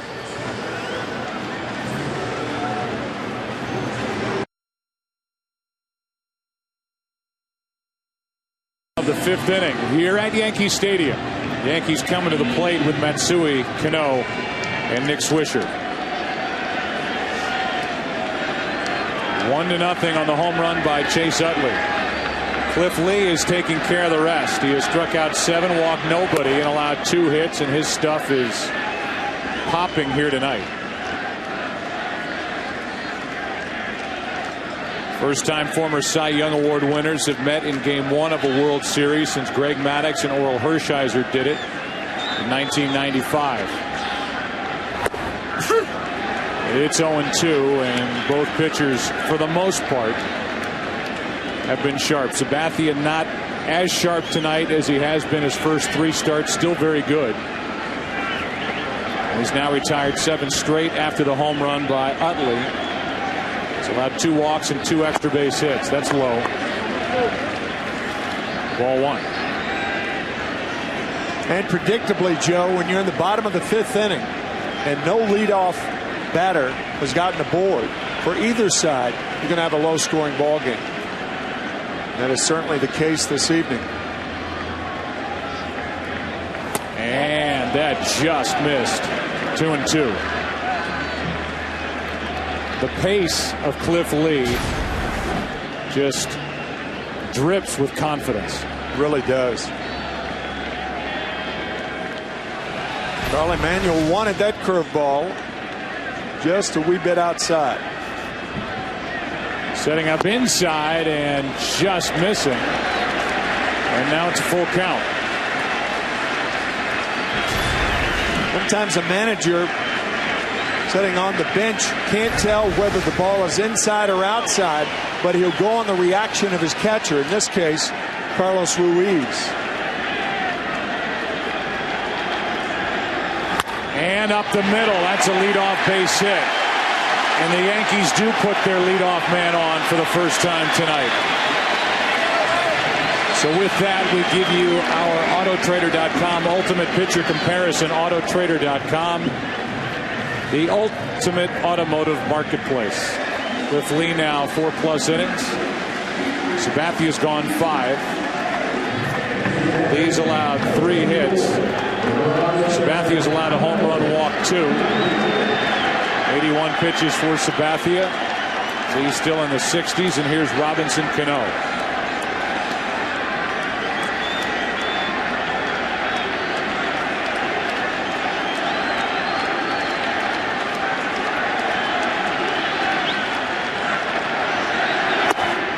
Ball 1. Both teams have won 7 games this postseason. And 5 of the 7 for each team has been a come-from-behind victory.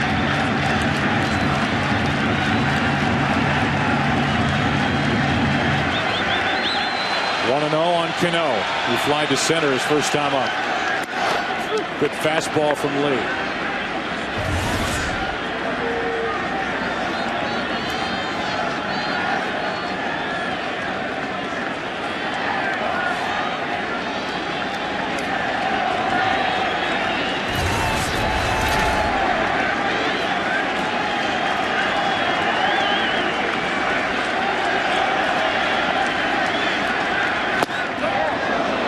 Cano went around for strike 2.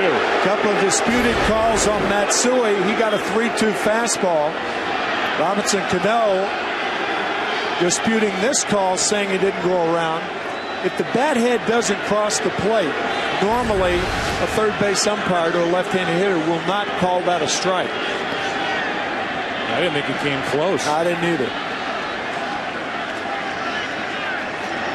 So the count 1-2. And now a little flare to the shortstop.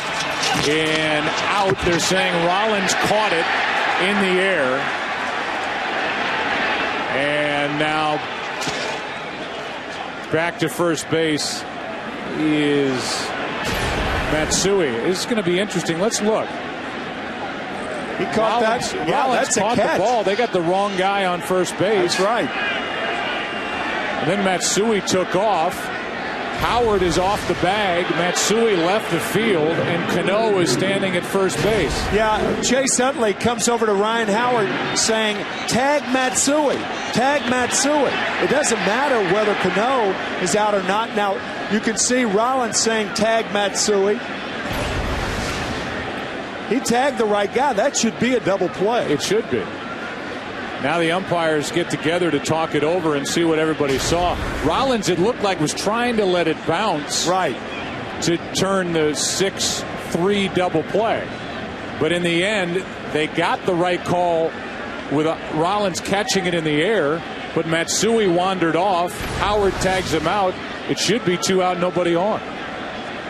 Instead, for some reason, Cano is standing at first base, which makes no sense. I think what second base umpire Brian Gorman's going to do is get help from the other umpires, and if the ball did not hit the ground and Rollins had leather under it, and that was clear, then Matsui wandering off the base, but Howard tagging him, that's a double play.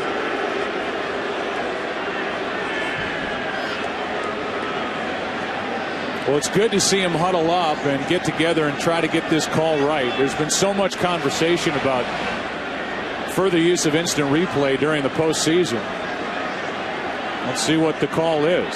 They're both out, 2 out. They got it right. They got it right. Joe Girardi is going to get the explanation from the home plate umpire and crew chief Jerry Davis, but this is the right call. You know, the interesting thing, Joe, and you had it right immediately, I think Jimmy Rollins, by going to the bag right there, he made a bad throw, but I think he wanted to short hop that ball. But by putting leather under the ball, that means the batter, Cano, is automatically out. Matsui wandering off the bag, and the Phillies inadvertently get a double play. And it was the right call.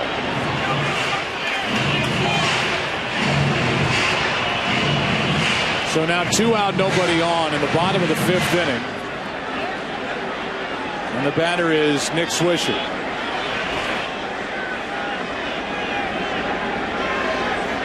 So for the umpires who have been under fire this postseason for mistakes made, they deserve a lot of credit for initially getting that call at least confused, if not wrong, and then getting together in the middle of the diamond to get it right. And they did just that.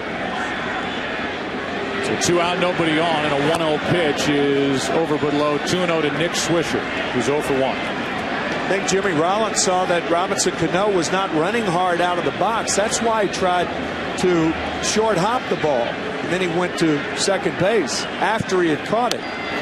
Swisher pops it up. Shallow right.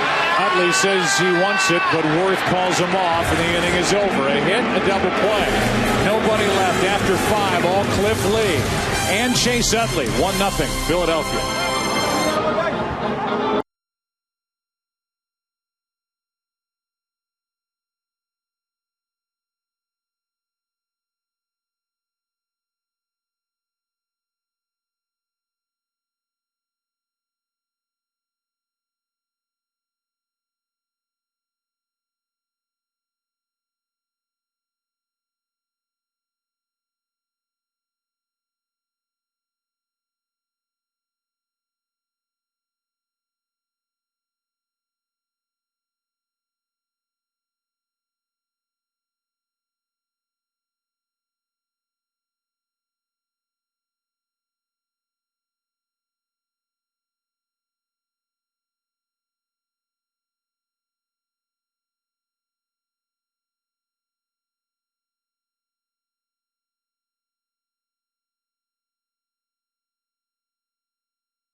100 Direct TV. Sabathia back to the hill. He's retired 7 straight.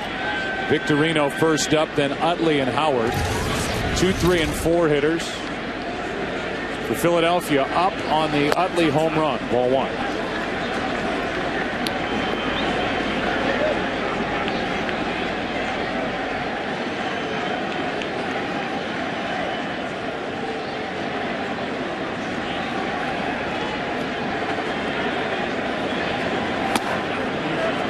And now ball 2, 2-0. Victorino has popped up, grounded out.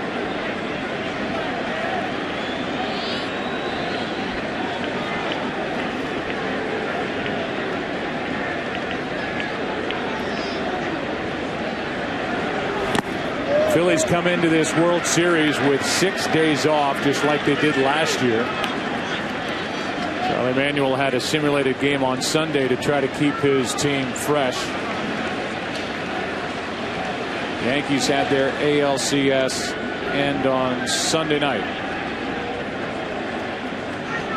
And a strike makes it 3-1 on Victorino.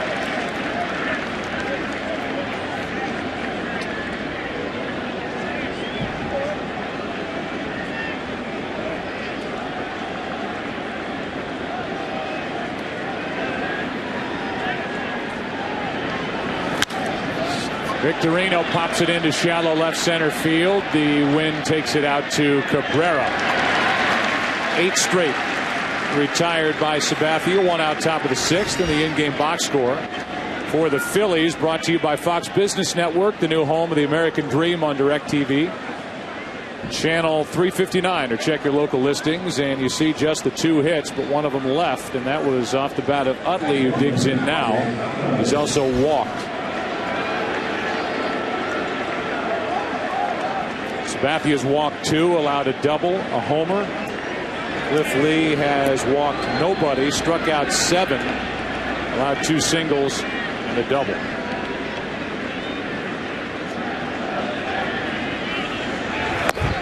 Utley takes strike 1. Chase Utley will rarely chase the first pitch. About 80% of the time, he will take strike 1. Obviously sees a lot of pitches because of that. Excellent 2-strike hitter, as he proved his last time up. Strike 2 in this at bat with 1 out in the 6th.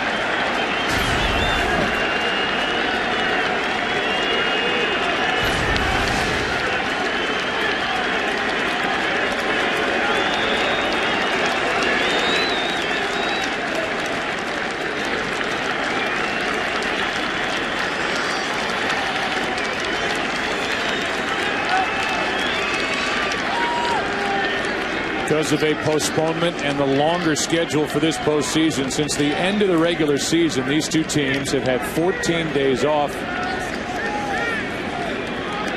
and have played 9 games. With a count of 0-2, 1 out, nobody on. The next is ripped foul down the right field line, just foul, and Utley almost didn't leave the batter's box. There aren't too many hitters, left-handed hitters against left-handed pitchers, who can get around on that pitch, that tight pitch, with 2 strikes like Utley, because most guys will be guarding the plate and they're not as quick inside. But Utley still with those lightning hands, even with 2 strikes.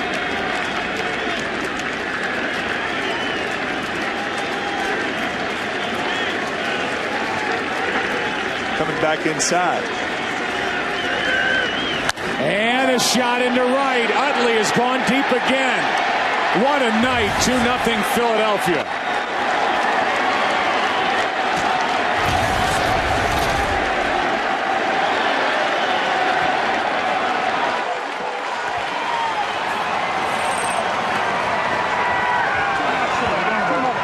Chase Utley with 2 home runs with 2 strikes.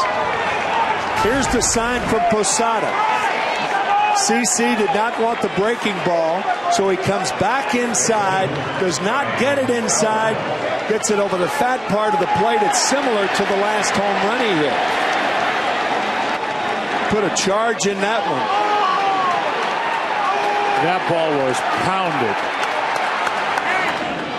Chase Utley, Tim, came into this series with people wondering if he was okay physically. He fouled a ball off his right foot toward the end of the regular season. Still working his way back.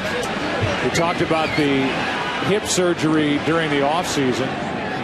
He went just 4 out of 19 against the Dodgers, but here tonight he's walked once, homered twice, and it's the Chase Utley, Cliff Lee show for the Phillies here in Game 1. I remember last year trying to find out whether Chase had a bad hip, and his word to the media and everybody was, "My hip's fine." Right after the season, he had it operated on. He does not want to get out of games. Talk about a guy who plays hurt is a throwback to another era. Greatest word you can compliment a player is to call him a gamer, and boy, you're looking at one right there. Here's a 1-1. 1 ball, 2 strikes on the last guy to go deep twice in a World Series game. Last year in Game 4. Ryan Howard tonight has doubled, struck out.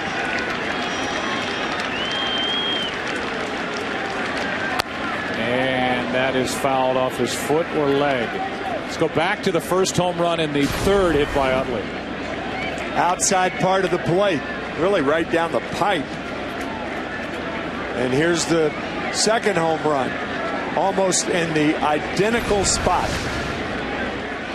2-0 Phillies.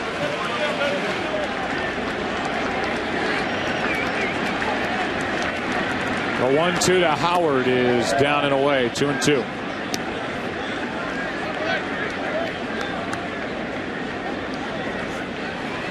Ryan Howard with more RBIs over the last 4 seasons than anybody across baseball, and the 4th best total over a 4-year span in the history of the game. And he strikes out for the second straight time. That's strikeout number 5 for Sabathia. Good breaking ball from Sabathia gets Howard.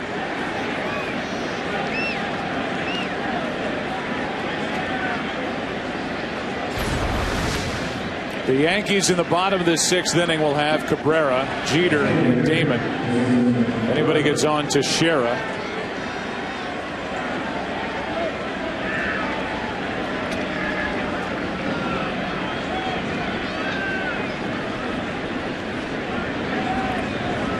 Here's Jason Worth.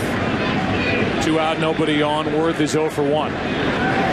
Off the end of the bat, strike 1. Funny, Joe, when you think about Chase Utley and how close he stands to home plate, pitchers don't want to hit him. He was hit 24 times. That was the most in the majors this year. But when he's not getting hit, what he does, he pushes the ball from the inside part of the plate out over the fat part of the plate, which really is ideal for a guy who's a pull hitter like Utley is. You don't want to hit him if you're a pitcher, so instead of coming in and missing inside, you end up missing over the fat part of the plate. For a guy who can hit like Utley, that's not a good place to miss.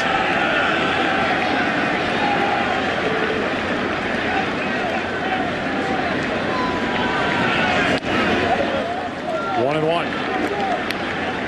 Pitch misses up, and now 2 balls and a strike. Worth walked in the first. That's when the Phillies loaded the bases for Ibanez, who had the count in his favor, eventually grounded out.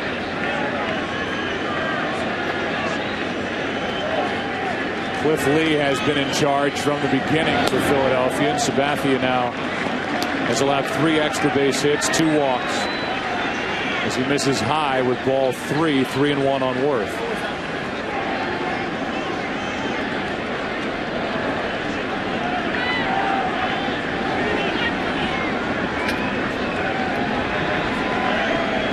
With 2 out. Off the end of the bat, Cano to his left, can't get to it, and it's a 2-out single for Jason Worth. if you're a first baseman, you have to make your mind up immediately whether to field the ball like that. It looked like Teixeira wanted to go after it, his first instinct.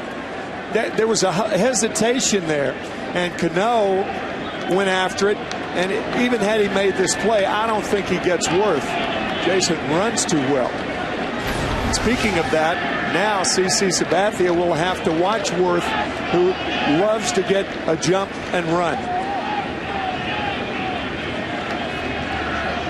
The 100th pitch of the night coming from Sabathia. Instead, it's a throw over to first for Worth, who so far this postseason doesn't have a steal, but despite all the power, 36 home runs, he stole 20 bases and might be the best athlete on this Philadelphia Phillies team. That's right.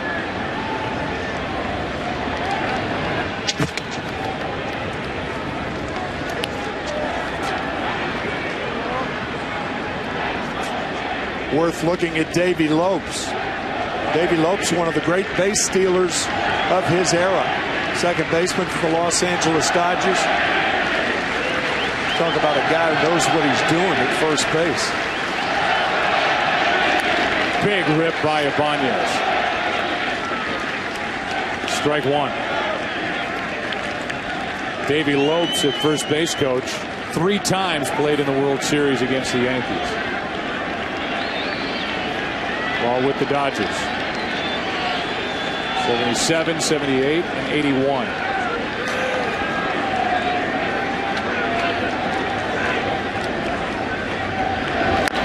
That is strike 2 on Ibanez.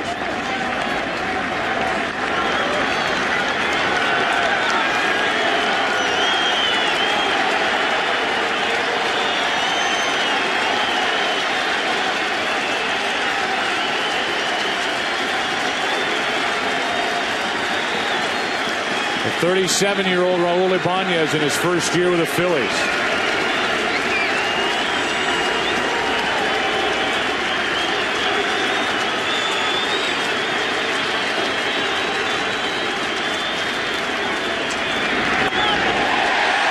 And Ibanez strikes out. 2 home runs in this game for Chase Utley. The first one on the 59th pitch of the night from Sabathia. The second on the 90th. And after 5.5, 2-0 Philly.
This game one, and so far Cliff Lee has had the better of his buddy CC Sabathia as we go to the bottom of the 6th inning. Melky Cabrera first up.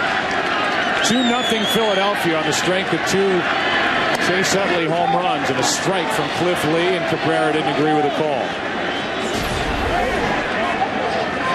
Melky Cabrera in that game against the Angels when he had the 3 hits, driving in 2 runs with a double his 4th time up. Had a bunt base hit his first time up in that game. And now he's in the hole. Well, Cliff Lee is just doing a terrific job of staying ahead and finishing off Yankee hitters tonight.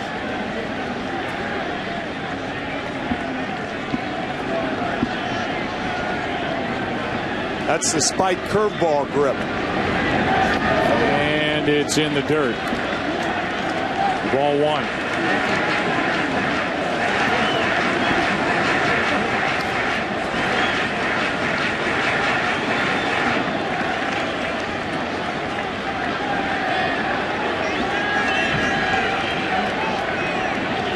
On 1-2. Cabrera off the end of the bat into right for Jason Worth. 1 away in the bottom of the 6th. Take a look at this scene before us. It's game 1 of the World Series, and it's our Verizon game summary. We can summarize this game very easily. 2 swings of the bat from Chase Utley. 2 home runs. And the suffocating pitching of Cliff Lee.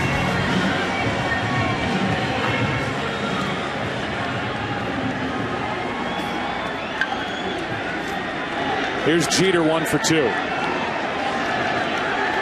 The only extra base hit of the night for the Yankees, and he takes a ball outside. Cliff Lee came up from the minors with the Indians in 02. 14-8 in 04, 18-5 in 2005, a 14-game winner in 2006. But then it gets interesting. The 1-0 pitch. 2-0. 5-8 and hit by injuries in 2007. Was injured during the spring, came back, was ineffective, was sent to the minor leagues. And when the Indians were in the ALCS in 07, he was not on the roster. Last year he won the Cy Young as Jeter gets a base hit.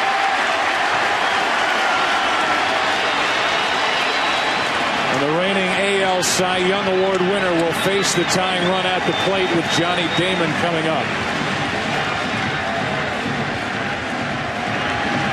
Second hit for Derek Jeter. And the Yankees trying to get 2 men on base in 1 inning. They have not done that thus far.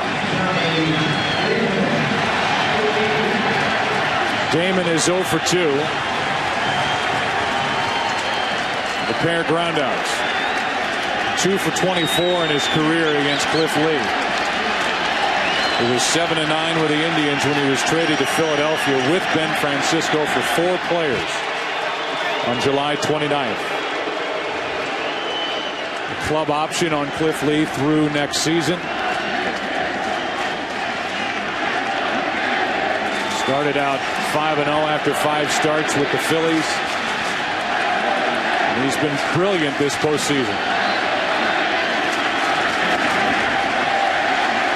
Ball 1 to Damon.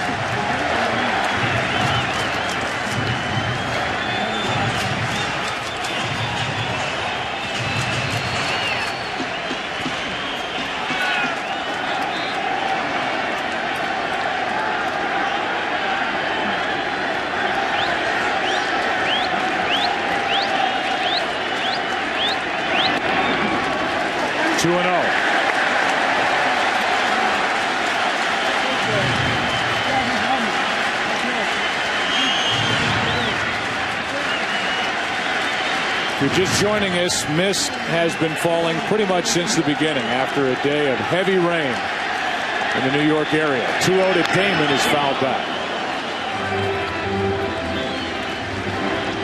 Matchup of Cliff Lee and CC Sabathia. 51-degree night. Wind has died down a bit since the beginning.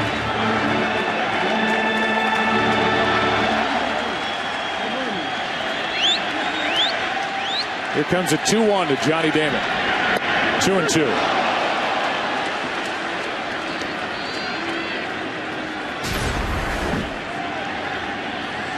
Trying to come inside, and he does. Inside part. And again, it's 2 strikes on Damon. We talked about it his first at bat with 2 strikes. You have to play in shallow in the off field. Francisco could be in another 3 steps. That's the type swing that Damon takes with 2 strikes. Johnny cuts down on it, and that limits him hitting the ball a long way to left field. Now he can pull the ball, but the left fielder is really not responsible for the ball's hit down the right field line.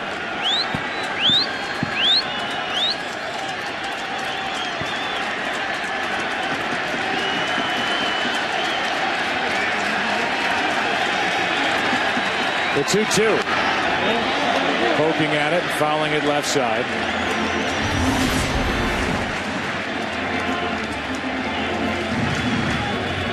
Staying up there with a 2-2 count against Lee, who's pitched 29 innings this postseason and allowed 2 earned runs. Wow.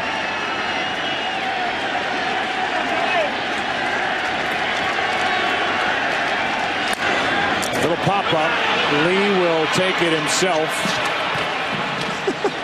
Made that look easy. That was a rather nonchalant grab. Guys in the World Series. That's out number 2 here in the 6th. Get excited, will you? Ho hum.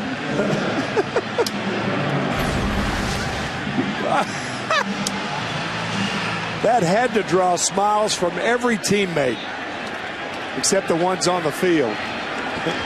Here's Teixeira. 1 on, 2 out. The 3, 4, 5 hitters in this Yankee lineup combined 1 for 6 with 5 strikeouts. So Lee has saved his best stuff for the heart of the order for New York. Ball 1.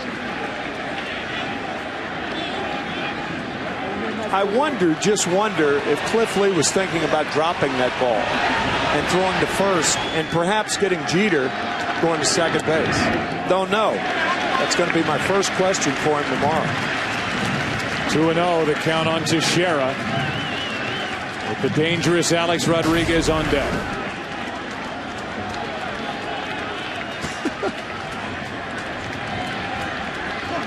There's the catch, and there's the reaction from his manager, Charlie Manuel. Here's a ground ball up the middle, taken by Utley, who steps on the bag before Jeter can get there, and we go to the 7th inning.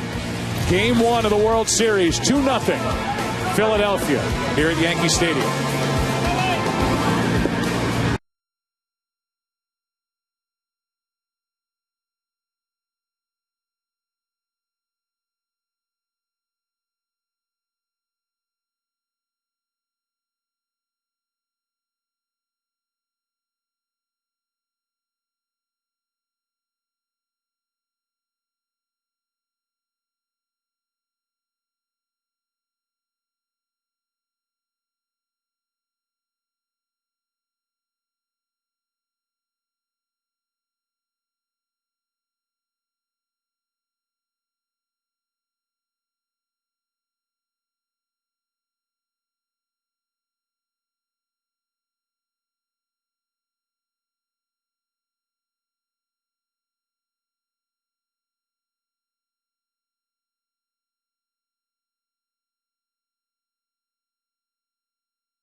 It stars Matt Damon and Morgan Freeman. It's in theaters everywhere December the 11th, and it tells the inspiring true story of how Nelson Mandela joined forces with the captain of South Africa's rugby team to help unite their country. That's from Clint Eastwood, Invictus, theaters December 11th. As we go into the 7th inning, and Ben Francisco first up. Pedro Feliz, then Carlos Ruiz, the 7, 8, and 9 hitters against CC Sabathia. 2-0 Philadelphia, and the count goes to 2-0 as Phil Hughes gets loose for the Yankees in their bullpen.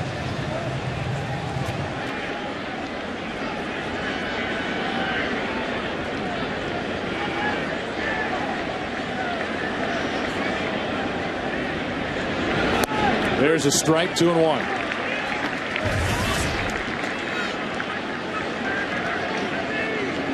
Phillies lead at 2-0. They've gone 18-5 over their last 23 postseason games.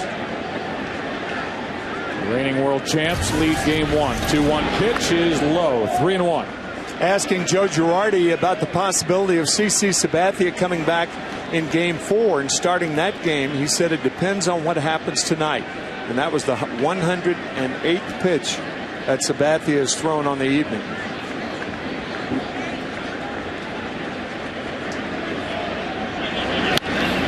Popped up right side, foul ball, and it is out of play. So the count full, 3-2. Game 2 is tomorrow night, on Thursday night. It's A.J. Burnett against Pedro Martinez. As Charlie Manuel had a flair for the drama of sending Pedro Martinez to the mound here in New York at Yankee Stadium against him, A.J. Burnett. Here's a 3-2 to Francisco. And it's a leadoff walk. Third walk of the night for Sabathia. And with Feliz coming up, how much longer will Joe Girardi stay with Sabathia? A, he's been a little off here tonight, and B, like you say, and you read my mind, is the possibility of bringing Sabathia back on short rest for game 4. Yeah.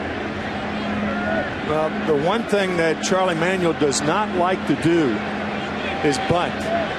Sacrifices are few and far between for the Phillies. And the result, 5-4-3 double play. Rodriguez to Cano, and then on to Teixeira, and just like that, 2 out, nobody on for the team that had the second fewest sacrifices in the National League during the regular season. Lace Raleigh with a good pitch to hit, but right at Rodriguez, who turned it easily. The bases are empty for Ruiz. In the bottom of this 7th, it'll be Rodriguez, Posada, and Matsui, the 4, 5, and 6 hitters against Cliff Lee.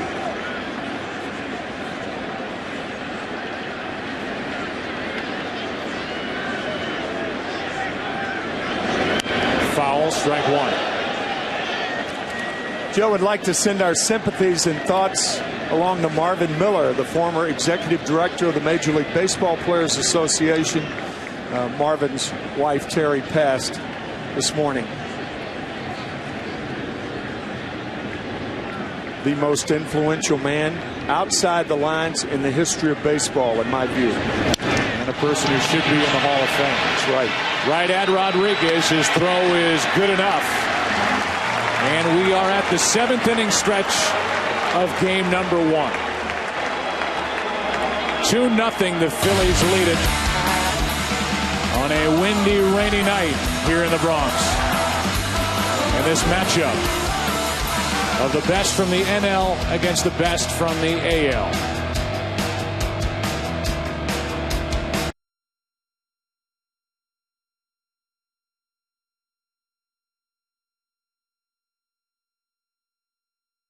We take it to the public address announcer, Paul Olden. Please rise and remove your caps. Please direct your attention now to the microphone behind home plate and welcome the official vocalist of the West Point Band. United States Army Sergeant First Class Mary Kay Messenger. In honor of the servicemen and women stationed around the globe, she will now perform God Bless America.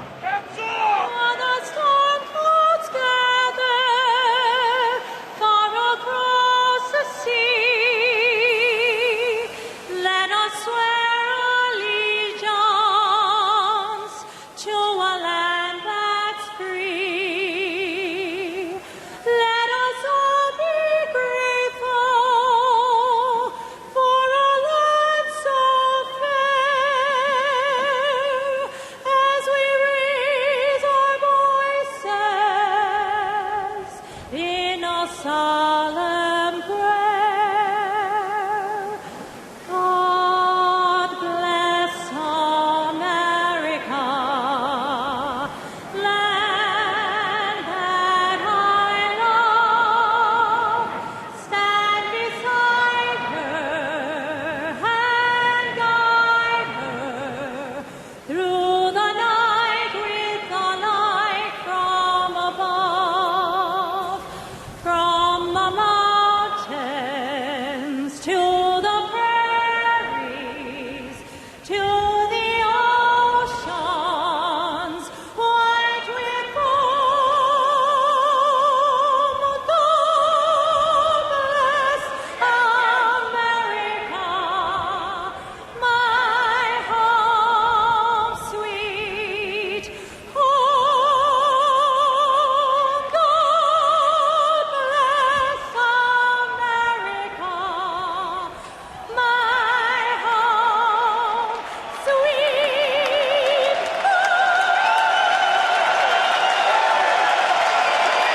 U.S. Army Sergeant First Class Mary Kay Messenger as we go to the bottom of the 7th inning, Game 1 of the World Series. Heart of the order coming up for the Yankees, down 2-0.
when you've got a history like the Yankees. Yeah, it really is. And I'll tell you, Cliff Lee's pitching like a Hall of Famer tonight.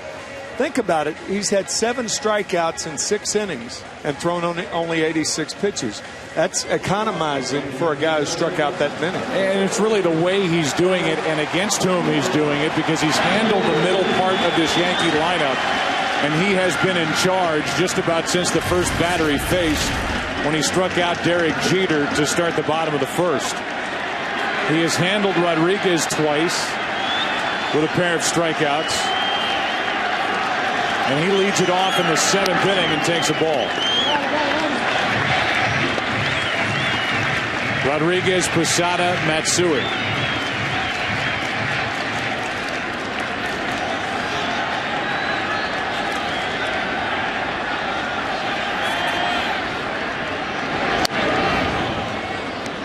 Ball and a strike. In-game box score for the New York Yankees.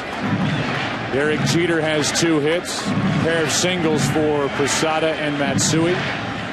Jeter has the only extra base hit for the Yankees, and that's brought to you by Fox Business Network, the new home of the American Dream on DirecTV Channel 359. That's to the third baseman Feliz, who throws across for the out. And Alex Rodriguez is 0 for 3. Here comes Posada, who has a hit and a strikeout.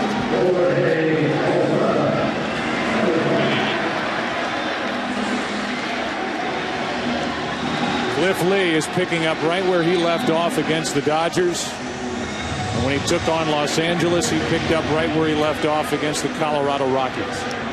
Those are the steps the Phillies have taken to get to this point.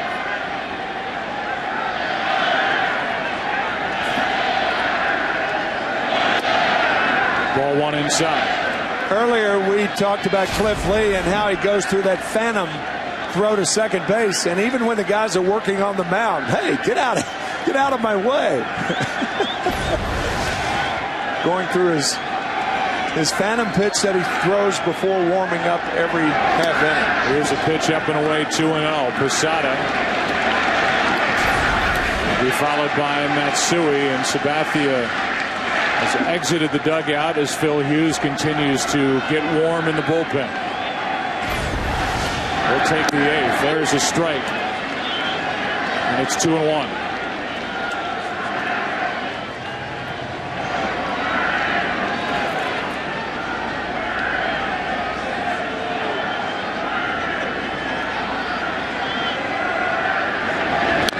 Check swing.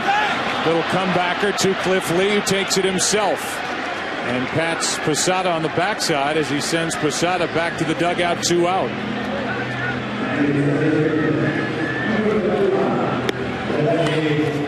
So 7 strikeouts on the night. And he has 2 quiet outs to start the 7th inning with Rodriguez and Posada. And Matsui digs his way in, 1 for 2. I think what you said earlier, Joe, about the Yankees being 36-8 since the All-Star break. That's how well Cliff Lee is pitching tonight. You're going against a red-hot team here in Game 1 of the World Series in this ballpark, leading the majors in home runs. He is just lights out so far tonight. Yankees have been shut out 5 times this season, once here at home. That's off the end of the bat to Pedro Feliz. Just dominant pitching from Cliff Lee. We have played 7, 8th inning now. Phillies coming up. They lead the Yankees 2-0.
Here in the Bronx, and the aerial coverage brought to you by DirecTV. For the most sports in HD, call 1-800-DirecTV.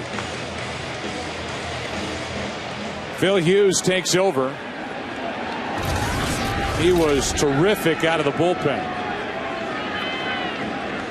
A 1.40 ERA and 44 relief appearances during the regular season. Postseason's been a little different. Pitched 6 games, has an ERA of 5.79. He's allowed 3 runs, 9 hits, and 4 2/3 innings. Jimmy Rollins first up, took a ball, and now another. And Ken Rosenthal is still with us from down on the field level. Why do the Yankees want Phil Hughes to start an inning as opposed to coming in with somebody on base? Well, one advantage here, Joe, is that he starts innings clean out of the windup. And the Yankees have been asking Phil Hughes, hey, slow down, trust your stuff. Hughes told me it's easier for him to do that out of the windup than out of the stretch. He finds the strike zone here in the count 2-1. And Joe Girardi is asked about it, and he lets you in a little bit. He talks about the inexperience across his bullpen. Here's Rollins hitting one down the right field line, hooking into the corner. It's foul. He says, you know, you think about it. Phil Koch, a young guy. Robertson, a young guy. Aceves, young guy. Jabba. Phil Hughes. He said, I'm not complaining. They're all very good, but they're all very young as they make their way through this postseason. And Phil Hughes has the count even on Jimmy Rollins, 2-2. And the very young Phil Hughes, you see Jabba Chamberlain right there, but he will probably be picked up by Damaso Marte, who is warming. And there's only one reason that Marte is warming, or actually 2 reasons. Utley and Howard, who are due up 3rd and 4th if Ryan Howard gets up in this inning. Switch hitter Victorino on deck. 2-2 on Jimmy Rollins, who's 0 for 3. And a foul tip keeps him up there.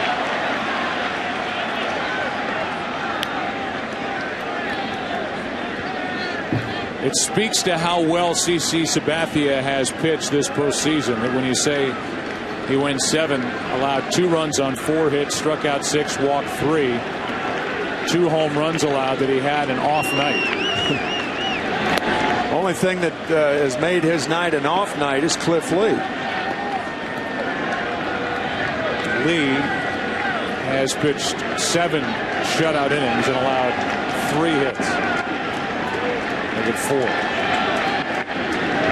And now a leadoff walk from Phil Hughes.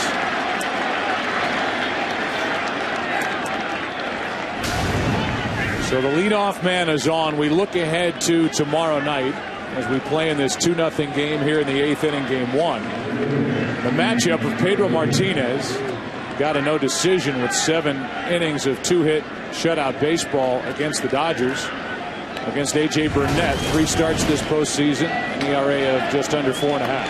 If you think Yankee Stadium was jumping tonight, wait till tomorrow night with Pedro out there. Weather's supposed to be better. They will see their old friend Pedro Martinez on the mound for the Phillies. Pedro Martinez saying today that I might be the only guy who brings fear to fans without throwing a pitch. He can light up Yankee Stadium, old and new. Meanwhile, the Yankees have to think, here we go again with Phil Hughes with a leadoff walk. Rollins starts and stops, and ball 1 outside to Victorino. You get the feeling Rollins is going to start at first base. And the next time that fake break, he's going to keep going. Rollins with 31 steals on the year. Caught 8 times.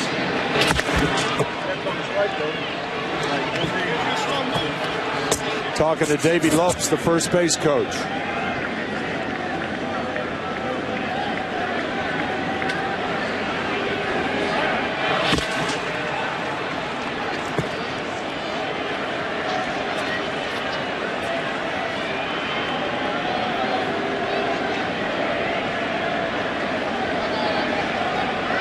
Victorino 0 for 3 against Sabathia.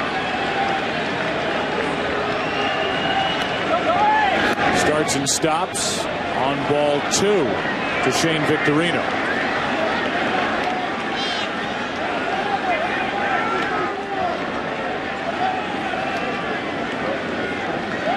Just an embarrassment of riches is what a lot of people thought about the Yankees with their short relief getting to Mariano Rivera coming into this postseason with guys like Phil Hughes and Jabba Chamberlain out of the rotation down there, and David Robertson and the way he had pitched, and Phil Koch. But it hasn't been too sharp for that group. Mariano Rivera has been asked to do a lot already this postseason to get the Yankees to this spot, including a 2-inning save on Sunday night to end the ALCS. There's ball 3 to Victorino. 3-0.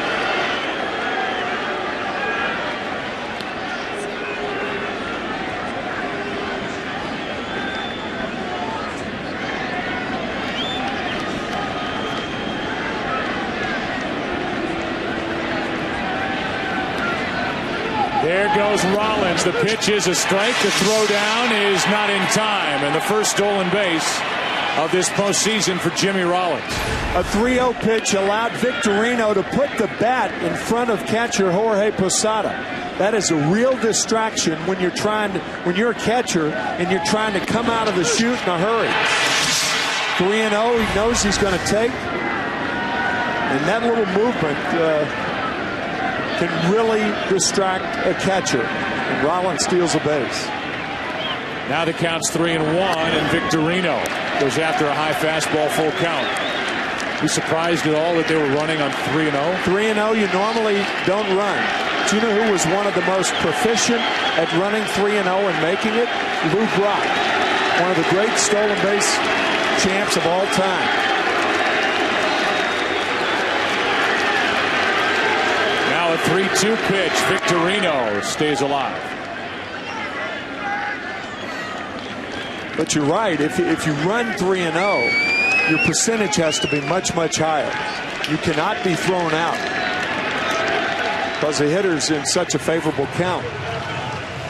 Now Jimmy Rollins and Derek Jeter share a smile. The two played together during the World Baseball Classic. And Rollins peppered Derek Jeter with questions. Here's a 3-2. And back-to-back walks to start the inning for Phil Hughes. That'll bring out Girardi. And Hughes, with Utley coming up, is coming out. The Yankees added another right-handed reliever in Brian Bruni for this World Series round, and Phil Hughes comes in and walks the first two. A stolen base mixed in. There's the moment between Rollins and Jeter, and a pitching change in the 8th for New York.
the first two batters of the inning, and then was barking at the home plate umpire on his way off the field, Jerry Davis.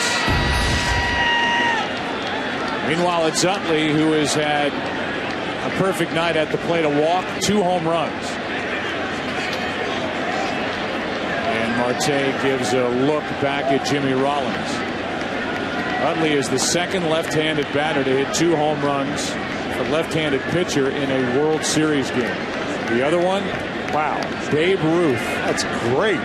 1928, Game 4. Man.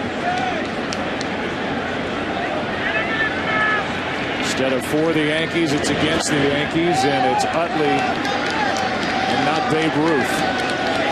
And Utley takes ball 1 down and away.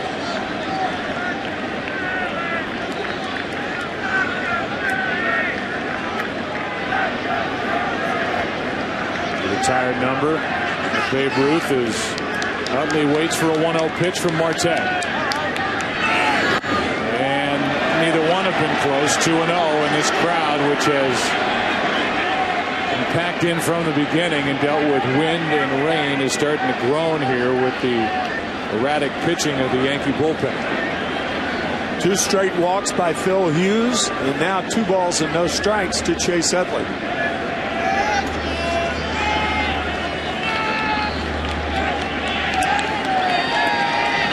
On deck, Ryan Howard.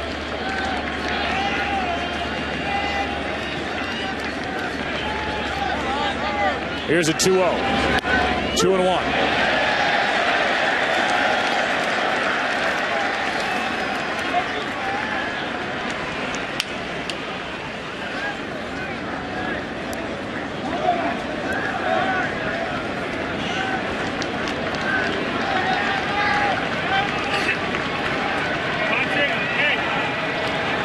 On 2-1, there's strike 2.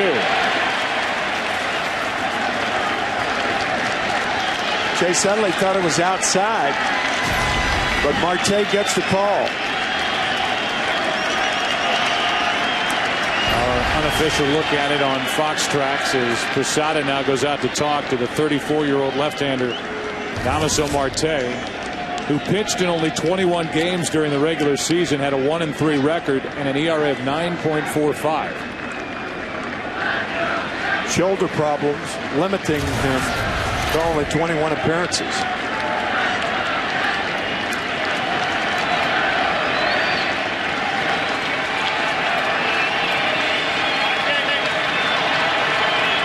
The 2-2, and got him looking 1 away.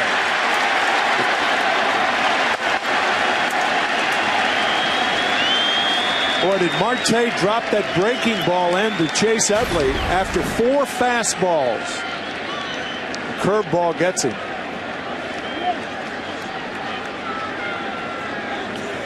Good breaking ball. And here are the 4 fastballs. The first 2 miss. 2-0 pitch for a strike. 2-1 pitch Utley thought outside, but the curveball gets him. In steps Ryan Howard.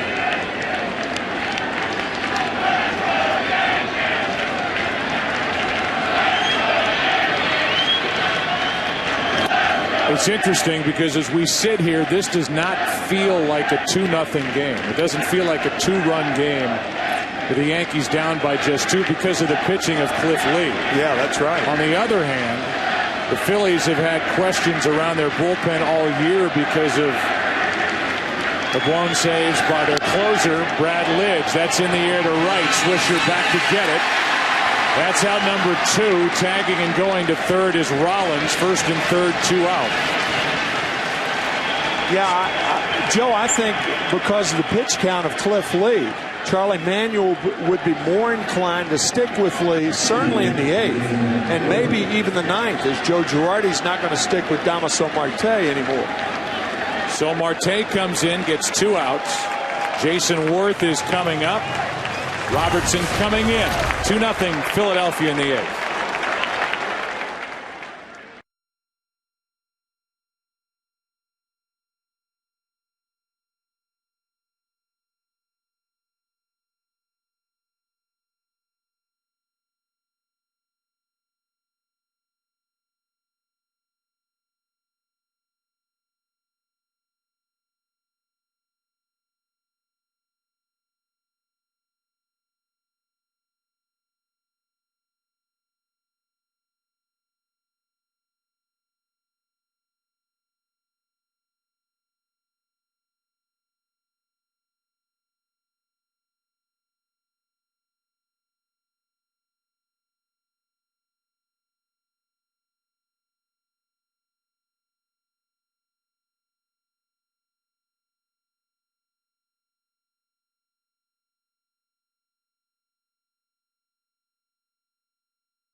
Well, this January, the greatest thrill ride on television is back for a brand new day, and it promises to be the most shocking, suspenseful story yet.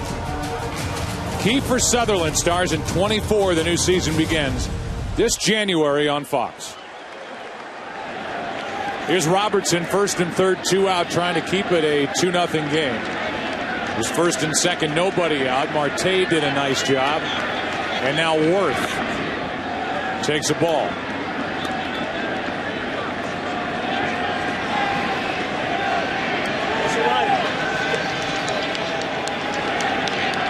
Good speed on. Rollins over at third. Victorino at first.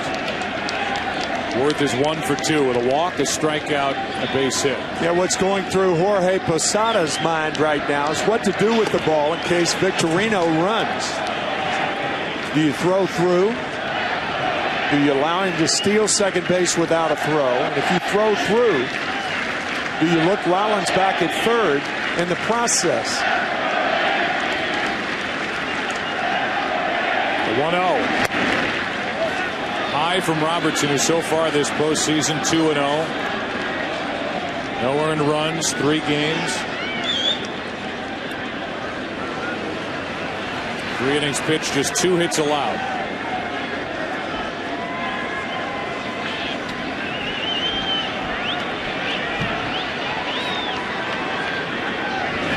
And now ball 3 as Robertson stares in at home plate umpire Jerry Davis. 3-0.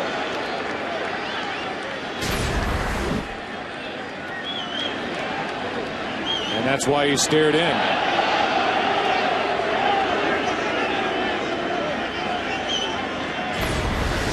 So a 3-0 pitch is low, and that loads the bases for Ibanez. So 3 walks in this inning by the Yankee bullpen, and Dave Island will come out and talk with Ibanez coming up. Maybe a refresher on what the Yankees plan to do with Raul Ibanez, who's 0 for 3.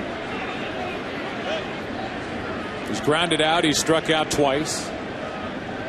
Don't forget, on Sunday, a big day of sports here on Fox, all times Eastern at 1 o'clock. The Giants at the Eagles. Big battle in the NFC East. Vikings at the Packers at 4:15 with Brett Favre's return to Green Bay. And then the Phillies will be hosting the Yankees at 8 o'clock Eastern for Game 4 at Citizens Bank Ballpark. This is a big at-bat in this game. Phillies up 2-0 and have a chance to blow it open. Ibanez at the plate, and he takes a strike.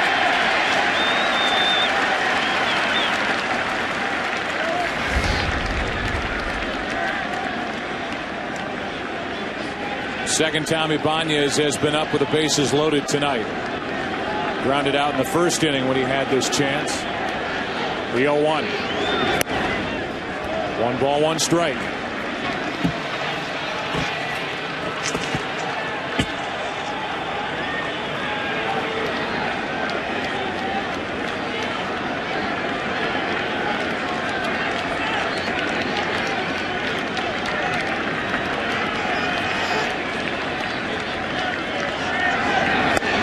Strike 2.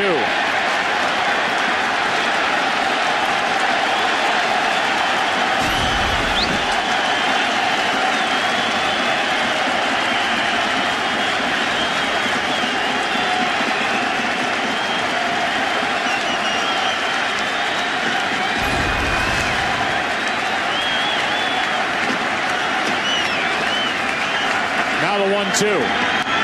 And Ibanez stays up there. There's a guy like David Robertson who only throws 91 miles per hour. And I say only because it appears that his fastball is about 5 miles an hour faster. He has swing and miss stuff, says Dave Island, the pitching coach of the Yankees.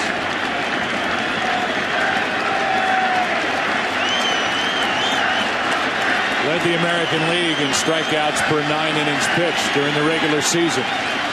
There's 1-2. 2-2. Robertson, who got out of a bases loaded nobody out situation in the division series game 2 against the Twins, He got the victory when Teixeira went deep in the bottom of the 11th. Working to Ibanez here, game 1 of the World Series. Bases loaded, 2 out. 2-2. To the right side and through. Base hit, Ibanez. In to score is Rollins. In to score is Victorino, and it's 4-0 Philadelphia. A ground ball that found a hole through the right side, and the Phillies double their lead here in the 8th. Think about the 2 strike hits by the Phillies tonight. Utley with 2 home runs on 2 strikes, and now Ibanez strikes with 2 strikes. So all 4 runs tonight scored by the Phillies have been scored on hits with 2 strikes on the batter.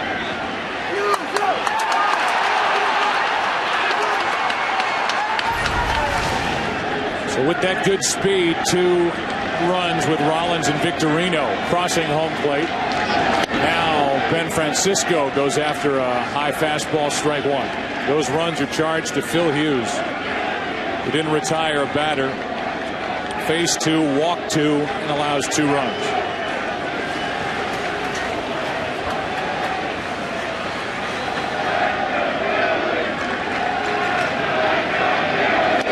If there was any pressure on Cliff Lee, and he hasn't looked at all tonight like he's had any on him since the beginning, that gives him a little more breathing room. And as we talked about, there have been problems during the regular season with this Phillies bullpen. It's a big hit.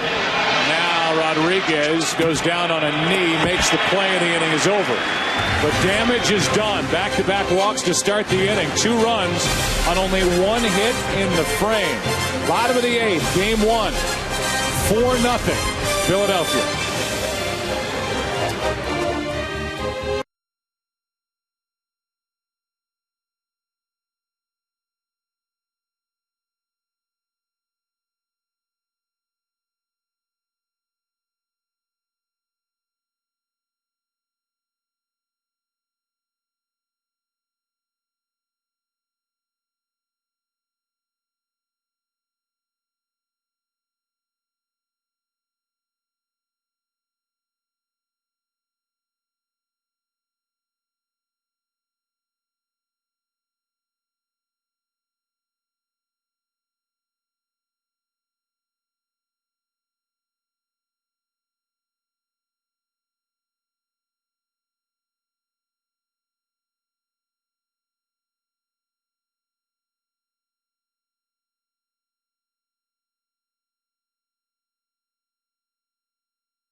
Hero 93 original mixes now in your hands.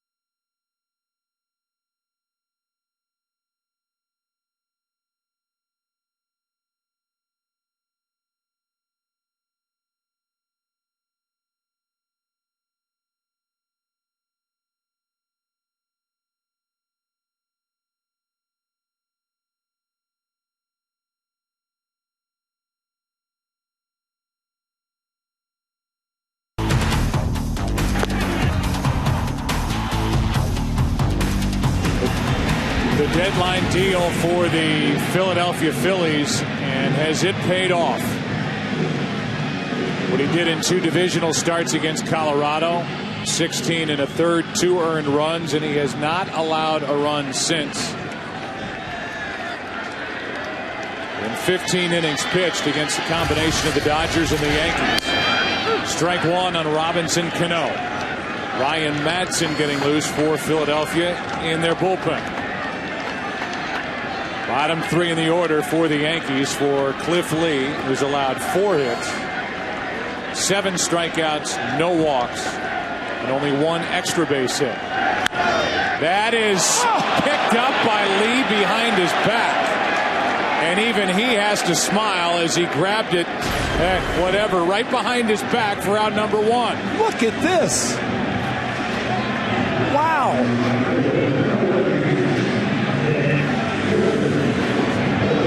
And think about the blasé catch that he made on Johnny Damon. The little pop-up back to the mound. There's nothing blasé about that play. I mean, his body language is like he's pitching in spring training. Yeah, just getting his work in. Man. Why wouldn't he smile? No runs, 4 hits. And strike 1 with 1 out in the 8th inning to Nick Swisher, who's now 9 out of 58 in his career during the postseason. And that's ball 1.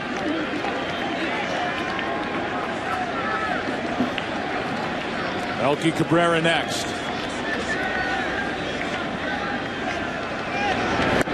Strike 2.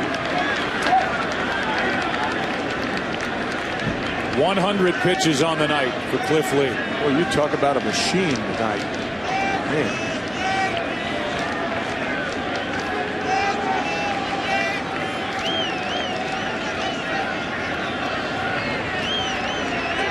Swisher's popped up, fly to right. Big rip. Still 1-2. And here are the 2 plays with the glove by Cliff Lee while he's done all the other work with his left arm. Just the easy catch, and now this one on a comebacker behind his back.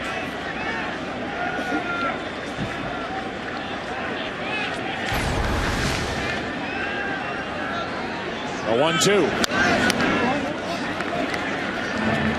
Joe, you talk about the reaction time on Fox Tracks Plus from a pitcher releasing the ball to a hitter. What about the reaction time on a ground ball hit that hard and Cliff Lee has to go behind his back to make the play? Man. Big time. 1-2 on Swisher, who's had 2 pretty good swings the last 2 deliveries against Cliff Lee. 2-2.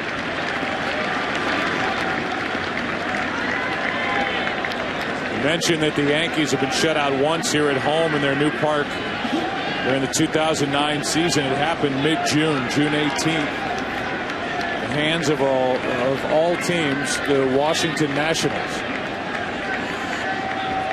3-0 shutout victory shared between 5 pitchers. And Cliff Lee gets strikeout number 8, 2 out in the inning. The World Series on Fox is sponsored by American Express. Don't take chances, take charge. By DJ Hero, 93 original mixes now in your hands. And by Ford, drive one.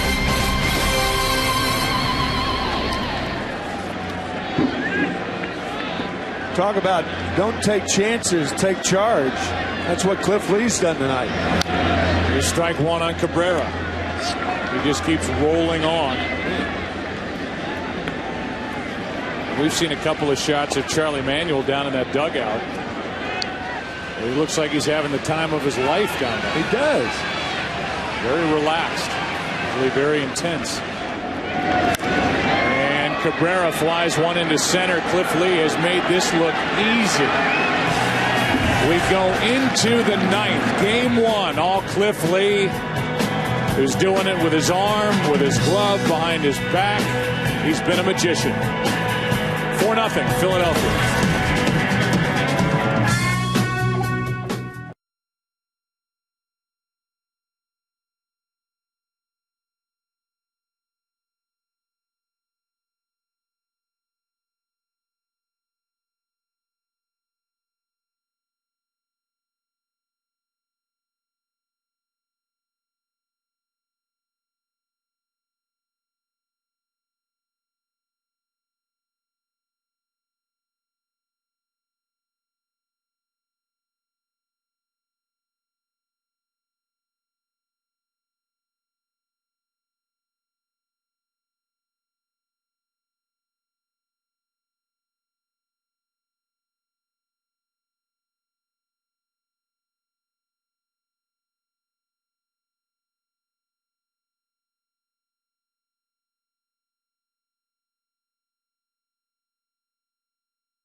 Brian Bruni was added to the active roster for the Yankees for this third round of the playoffs, the World Series. There is numbers from the regular season: 5-0, 3.92, on the disabled list 2 times.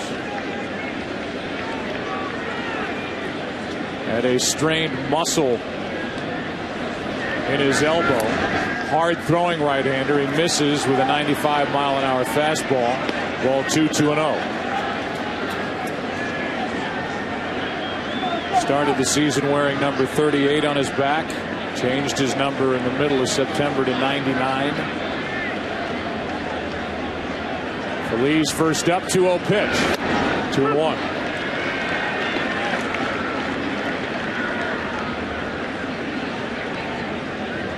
Feliz, then Ruiz, then Jimmy Rollins for the Phillies, who lead 4-0 here in game 1. 9th inning.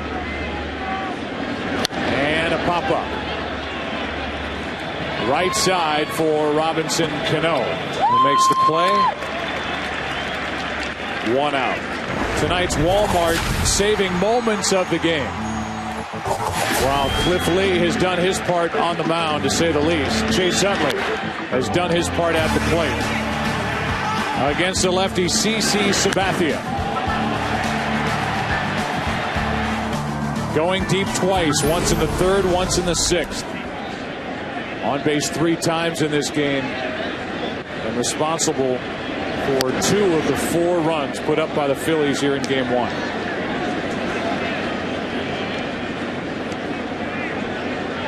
Here's Ruiz. Yankees in their half of this 9th inning will have the top of their order. That's why that hit by Ibanez was so big. A 2-out, 2-run single last inning, which took it from 2-0 to 4-0. Girardi will send in Jeter, Damon, and Teixeira.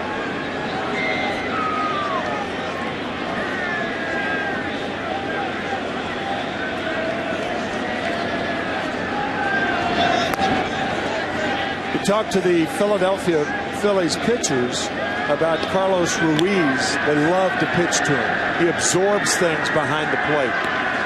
And when you're 0 for 3 as a catcher batting in the 9th inning, it is very satisfying when you consider that you are catching a shutout.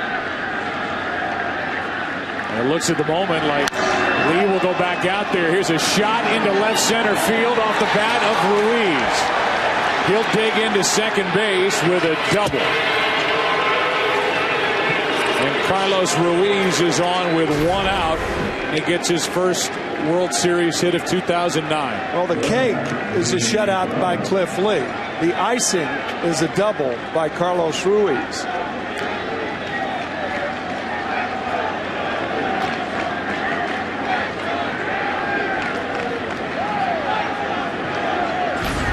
That is his 7th base hit during this postseason on the road in 17 at bats, and he's at second with 1 out for Jimmy Rollins.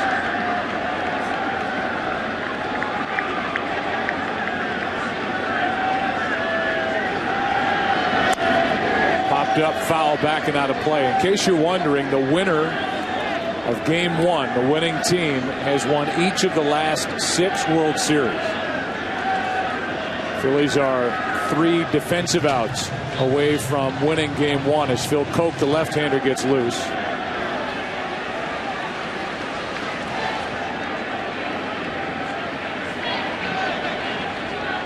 Here's the 0-1.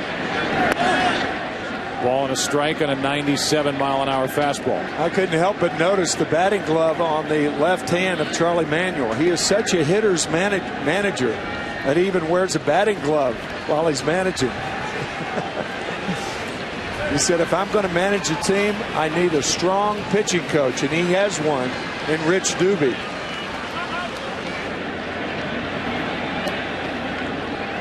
Doobie is the pitching coach, and Charlie Manuel is a longtime hitting coach. 65-year-old Charlie Manuel in his 5th season as manager of the Phillies. A world champion last year. That's a squirter for a base hit. An infield base hit for Jimmy Rollins. He gets his first hit of this game 1. Right off the end of the bat. And it's 1st and 3rd with only 1 out. Sometimes the ball has a mind of its own. You have nothing to do with it. As Rollins plops one about 70 feet down the third baseline. Sets up Shane Victorino, and here comes Joe Girardi jogging out to talk.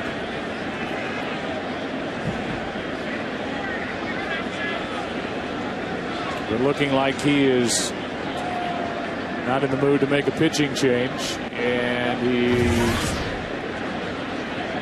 will not.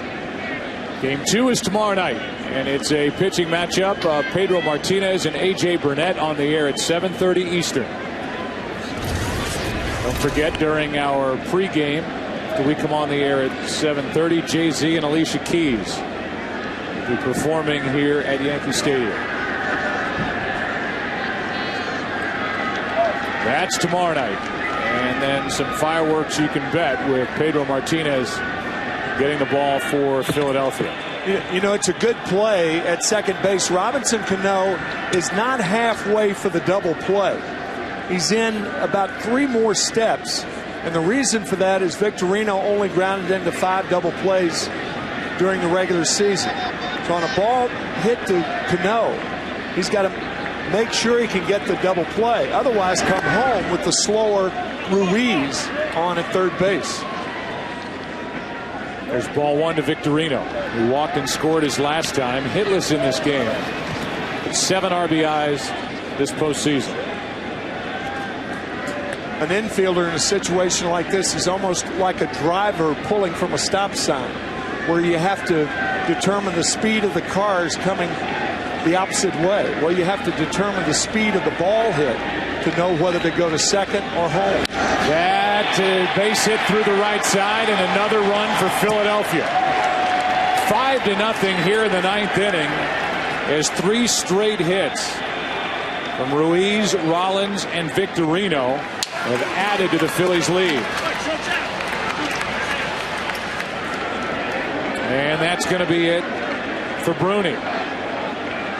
Joe Girardi makes the call. Phil Koch is coming in. Chase Utley is coming up. And the Phillies are rolling here in game 1. 2 on, 1 out, leading 5-0 over the Yankees.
Alternate camera angles of the World Series live online at postseason.tv.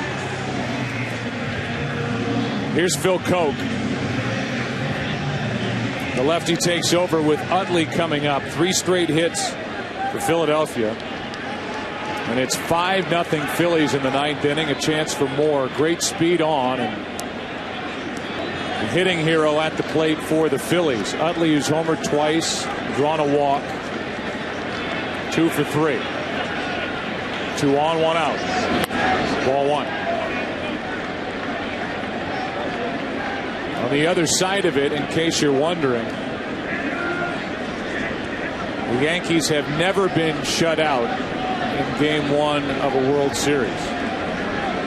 And this is the 40th time that they have played Game 1 of a World Series.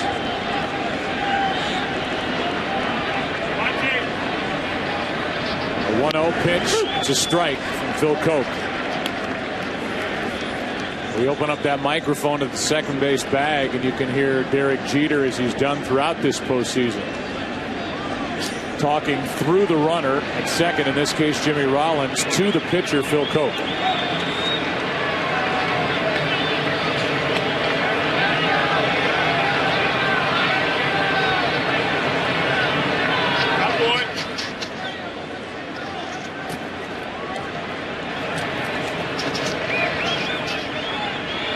Trying to keep Rollins close with Utley at the plate.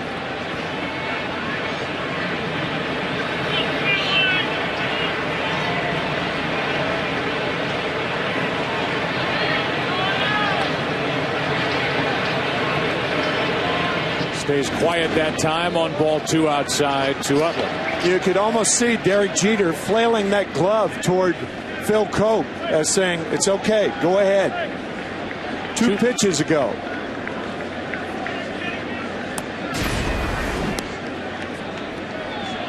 Mix it up.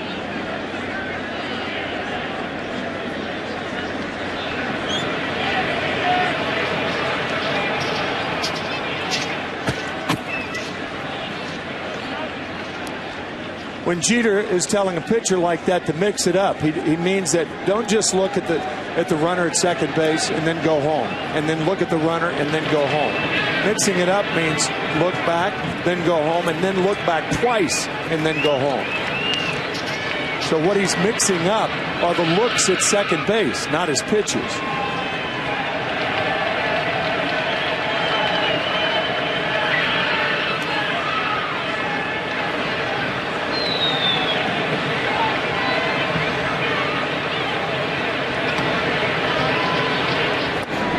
The 2-1 pitch is down and away, so while worrying about Jimmy Rollins and listening to Derek Jeter and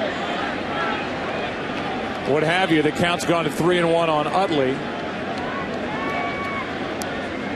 Babe Ruth homered 3 times in a World Series game 2 times, and of course Reggie Jackson, the Dodgers on the other end. Mr. October at the park tonight. 3-1 pitches, popped foul, backing out of play, full count.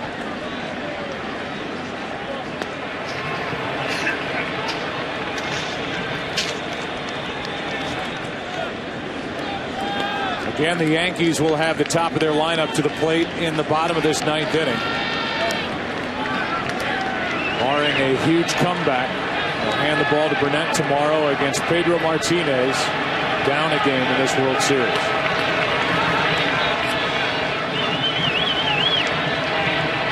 Three-two. Fly ball in the air to right center for Cabrera. That's out number 2. Tagging going to third is Rollins. First and third, 2 out. So Utley retired for the second straight time, and it's up to Ryan Howard.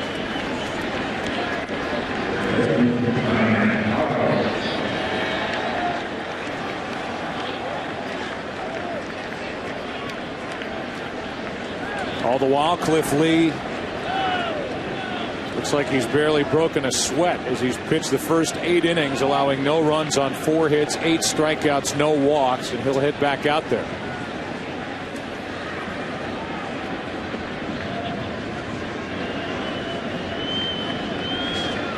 The Yankees were shut out in their last World Series game, which was Game 6 in 2003 by Josh Beckett. Then of the Florida Marlins, 2-0 at the old Yankee Stadium. So their scoreless streak is now 17 straight innings in World Series baseball. First and third, 2 out, and strike 1 on Ryan Howard. Top of the order will try and change all that against Cliff Lee.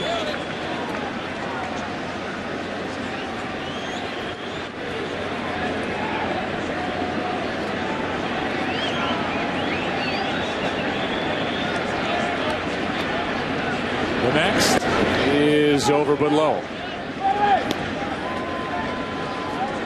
Ryan Howard with 4 straight years of 40-plus home runs and 130-plus RBIs. 45 home runs this year, only 7 against left-handed pitching, but tremendous power the other way.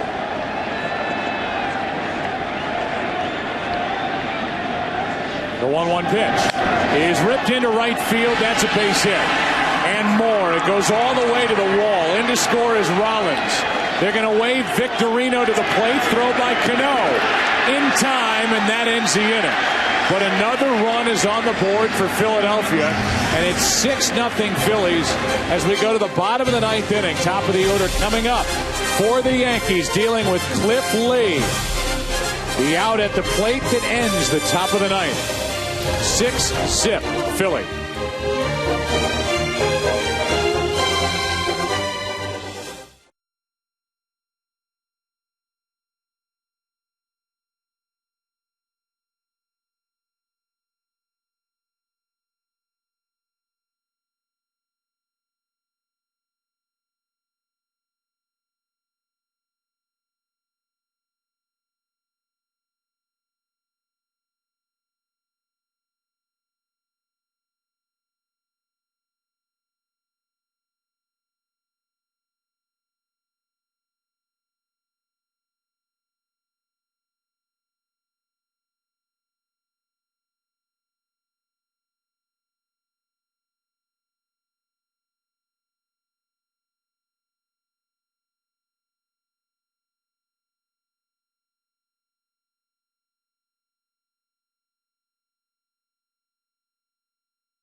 What a night for Cliff Lee. And he will try to finish what he started.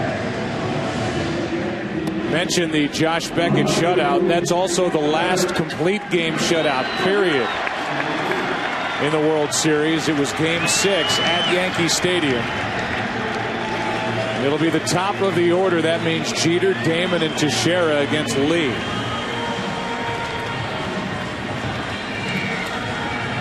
Ryan Madson getting loose. He would take over if Cliff Lee has any issues at all here in the bottom of the 9th inning. 106 pitches to this point in the night.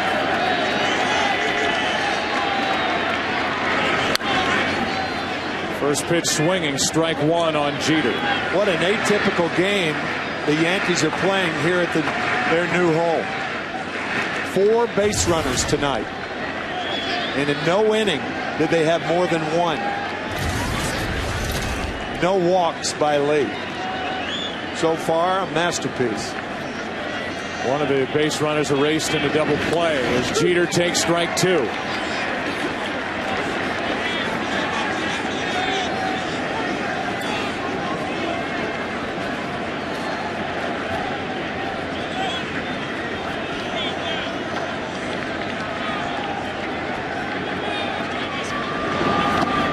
That's in the dirt. You can bet that Jackson Lee, Cliff Lee's 8-year-old son, is down in Benton, Arkansas, watching Dad try and finish this game here at Yankee Stadium.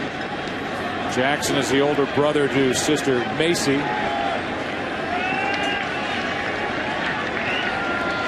What a statement by Lee and the Phillies here tonight as Jeter flares one into center. In comes Victorino. It's a base hit. And Jeter is on to start the 9th inning, and we'll see if the Phillies go any deeper into this game with Cliff Lee. Well, I think you let Cliff Lee pitch to Johnny Damon.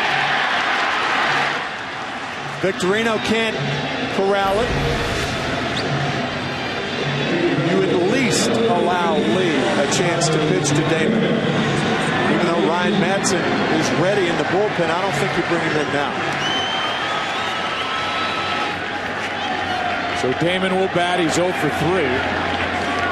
Not only is it lefty on lefty, but we've talked about the fact that Damon is 2 out of 25 now in his career against Lee. And he has not hit the ball hard tonight. Takes the ball.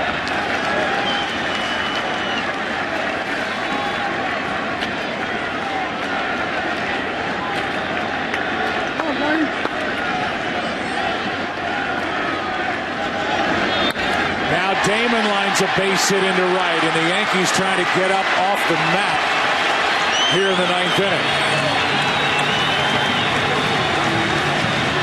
2 on, nobody out. Teixeira coming up.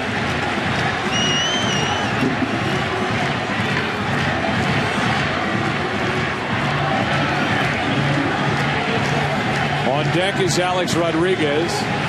Out to the mound goes Carlos Ruiz with Ryan Madson getting loose.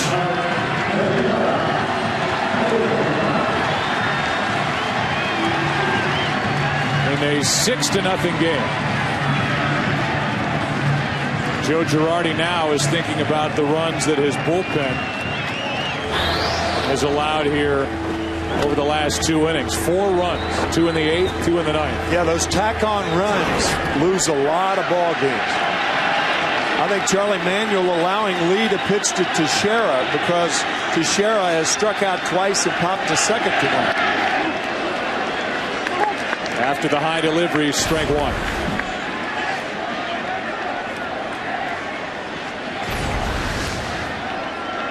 Teixeira in his postseason career is a 118 hitter with runners in scoring position. He has Jeter at second, Damon at first, nobody out. And that's up the middle. Utley flips out over to first. The throw into the dugout.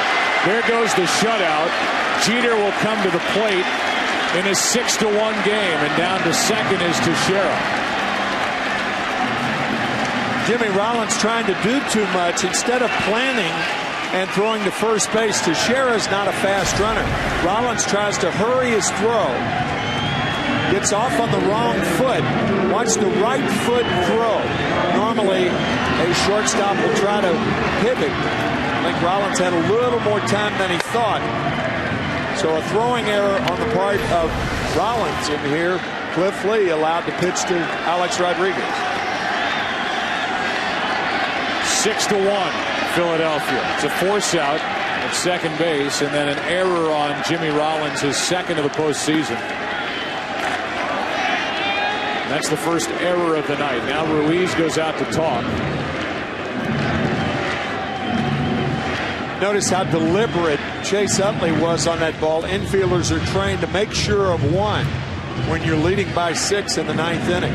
So it's a good job by Utley to make sure of that lead runner at second base. 114 pitches on the night for Cliff Lee. He will throw at least 115. A-Rod, strike one. Pretty good zip, 90-mile-an-hour fastball. Rodriguez 0 for 3 tonight with a pair of strikeouts and a groundout.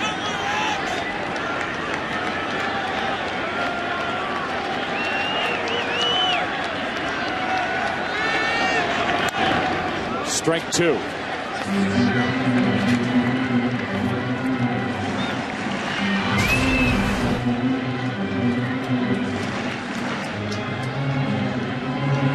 Still throwing hard here is Cliff Lee in the ninth.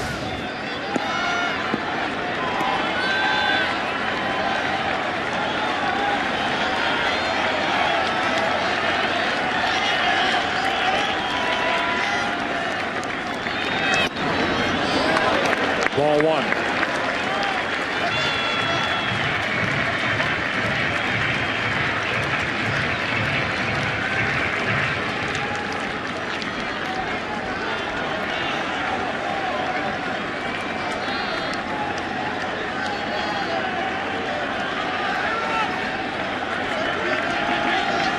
The 1-2 to Rodriguez, and he strikes out for the third time tonight. And for Cliff Lee, strikeout number 9. Once again, Alex Rodriguez entered this game with a .438 batting average in the postseason. 5 home runs, 12 RBIs.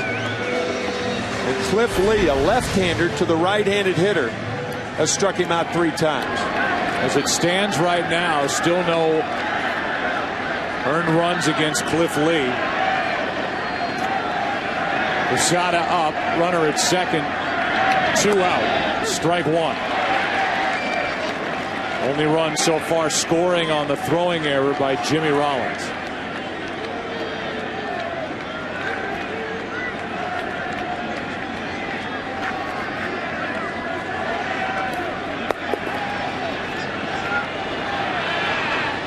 Teixeira at second, 2 out, and the 0-1 fouled back, and now Cliff Lee is a strike away from a complete game. And I'm going to say that our radar gun just malfunctioned unless Cliff Lee threw a pitch 99. I agree with that. The legend grows. The 0-2. Still 0-2. That's more like it. 91, still good velocity.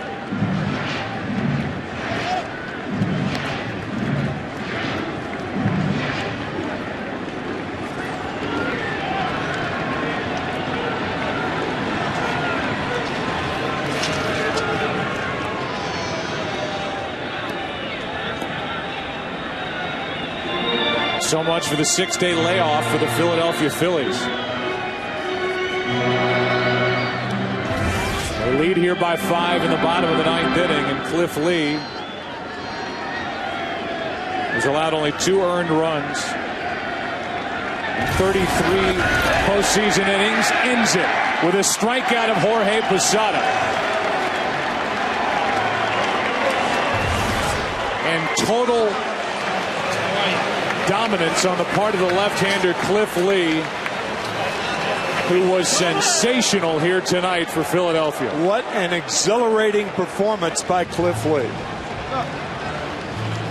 In this postseason, 33 1/3 innings pitched, 2 earned runs, no earned runs here tonight on a 122 pitch night.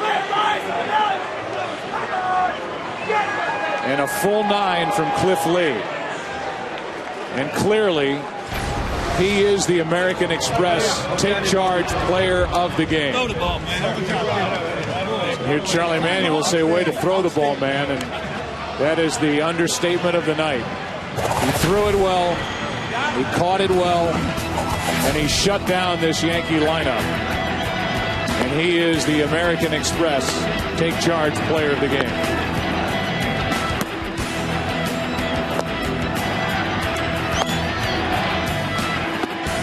10 strikeouts on the night.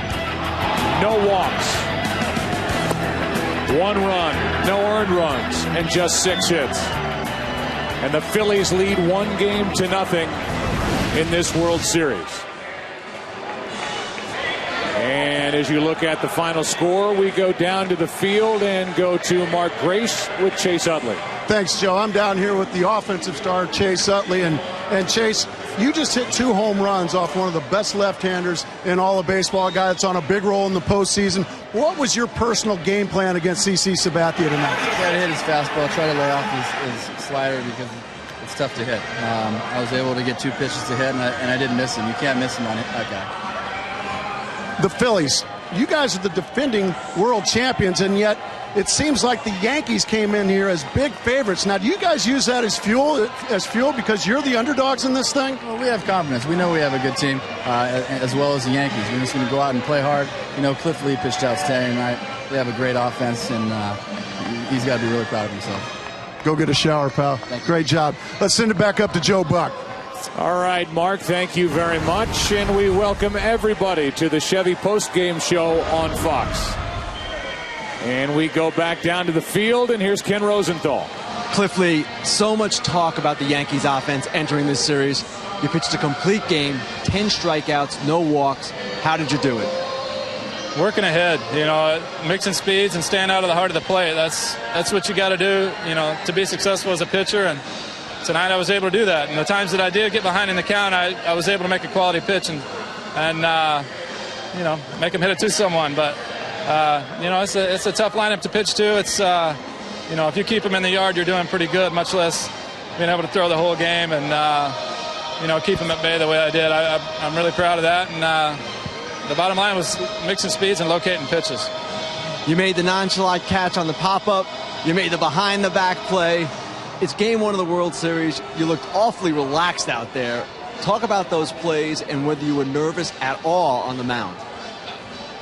To be honest, I really never have been nervous in the big leagues. This is what I've wanted to do my whole life, and that's what I enjoy doing. That's what I take pride in, and I put all the work in between starts. And for me, there's no reason to be nervous if I did all the work. The game time's time to go out there and have fun and.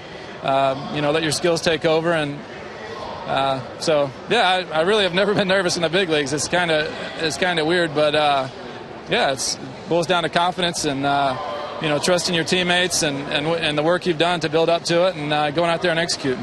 Nice job in the behind the back. Joe, back to you. All right, Ken, thank you, and congratulations to Cliff Lee. 10 strikeouts tonight, 1 off his career high of 11, which he's done 2 times, including this season. Cliff Lee, fantastic. We'll continue here tonight. 9 innings, 1 run, no earned run, 6 hits, 10 strikeouts. And offensively for the Phillies, Chase Utley.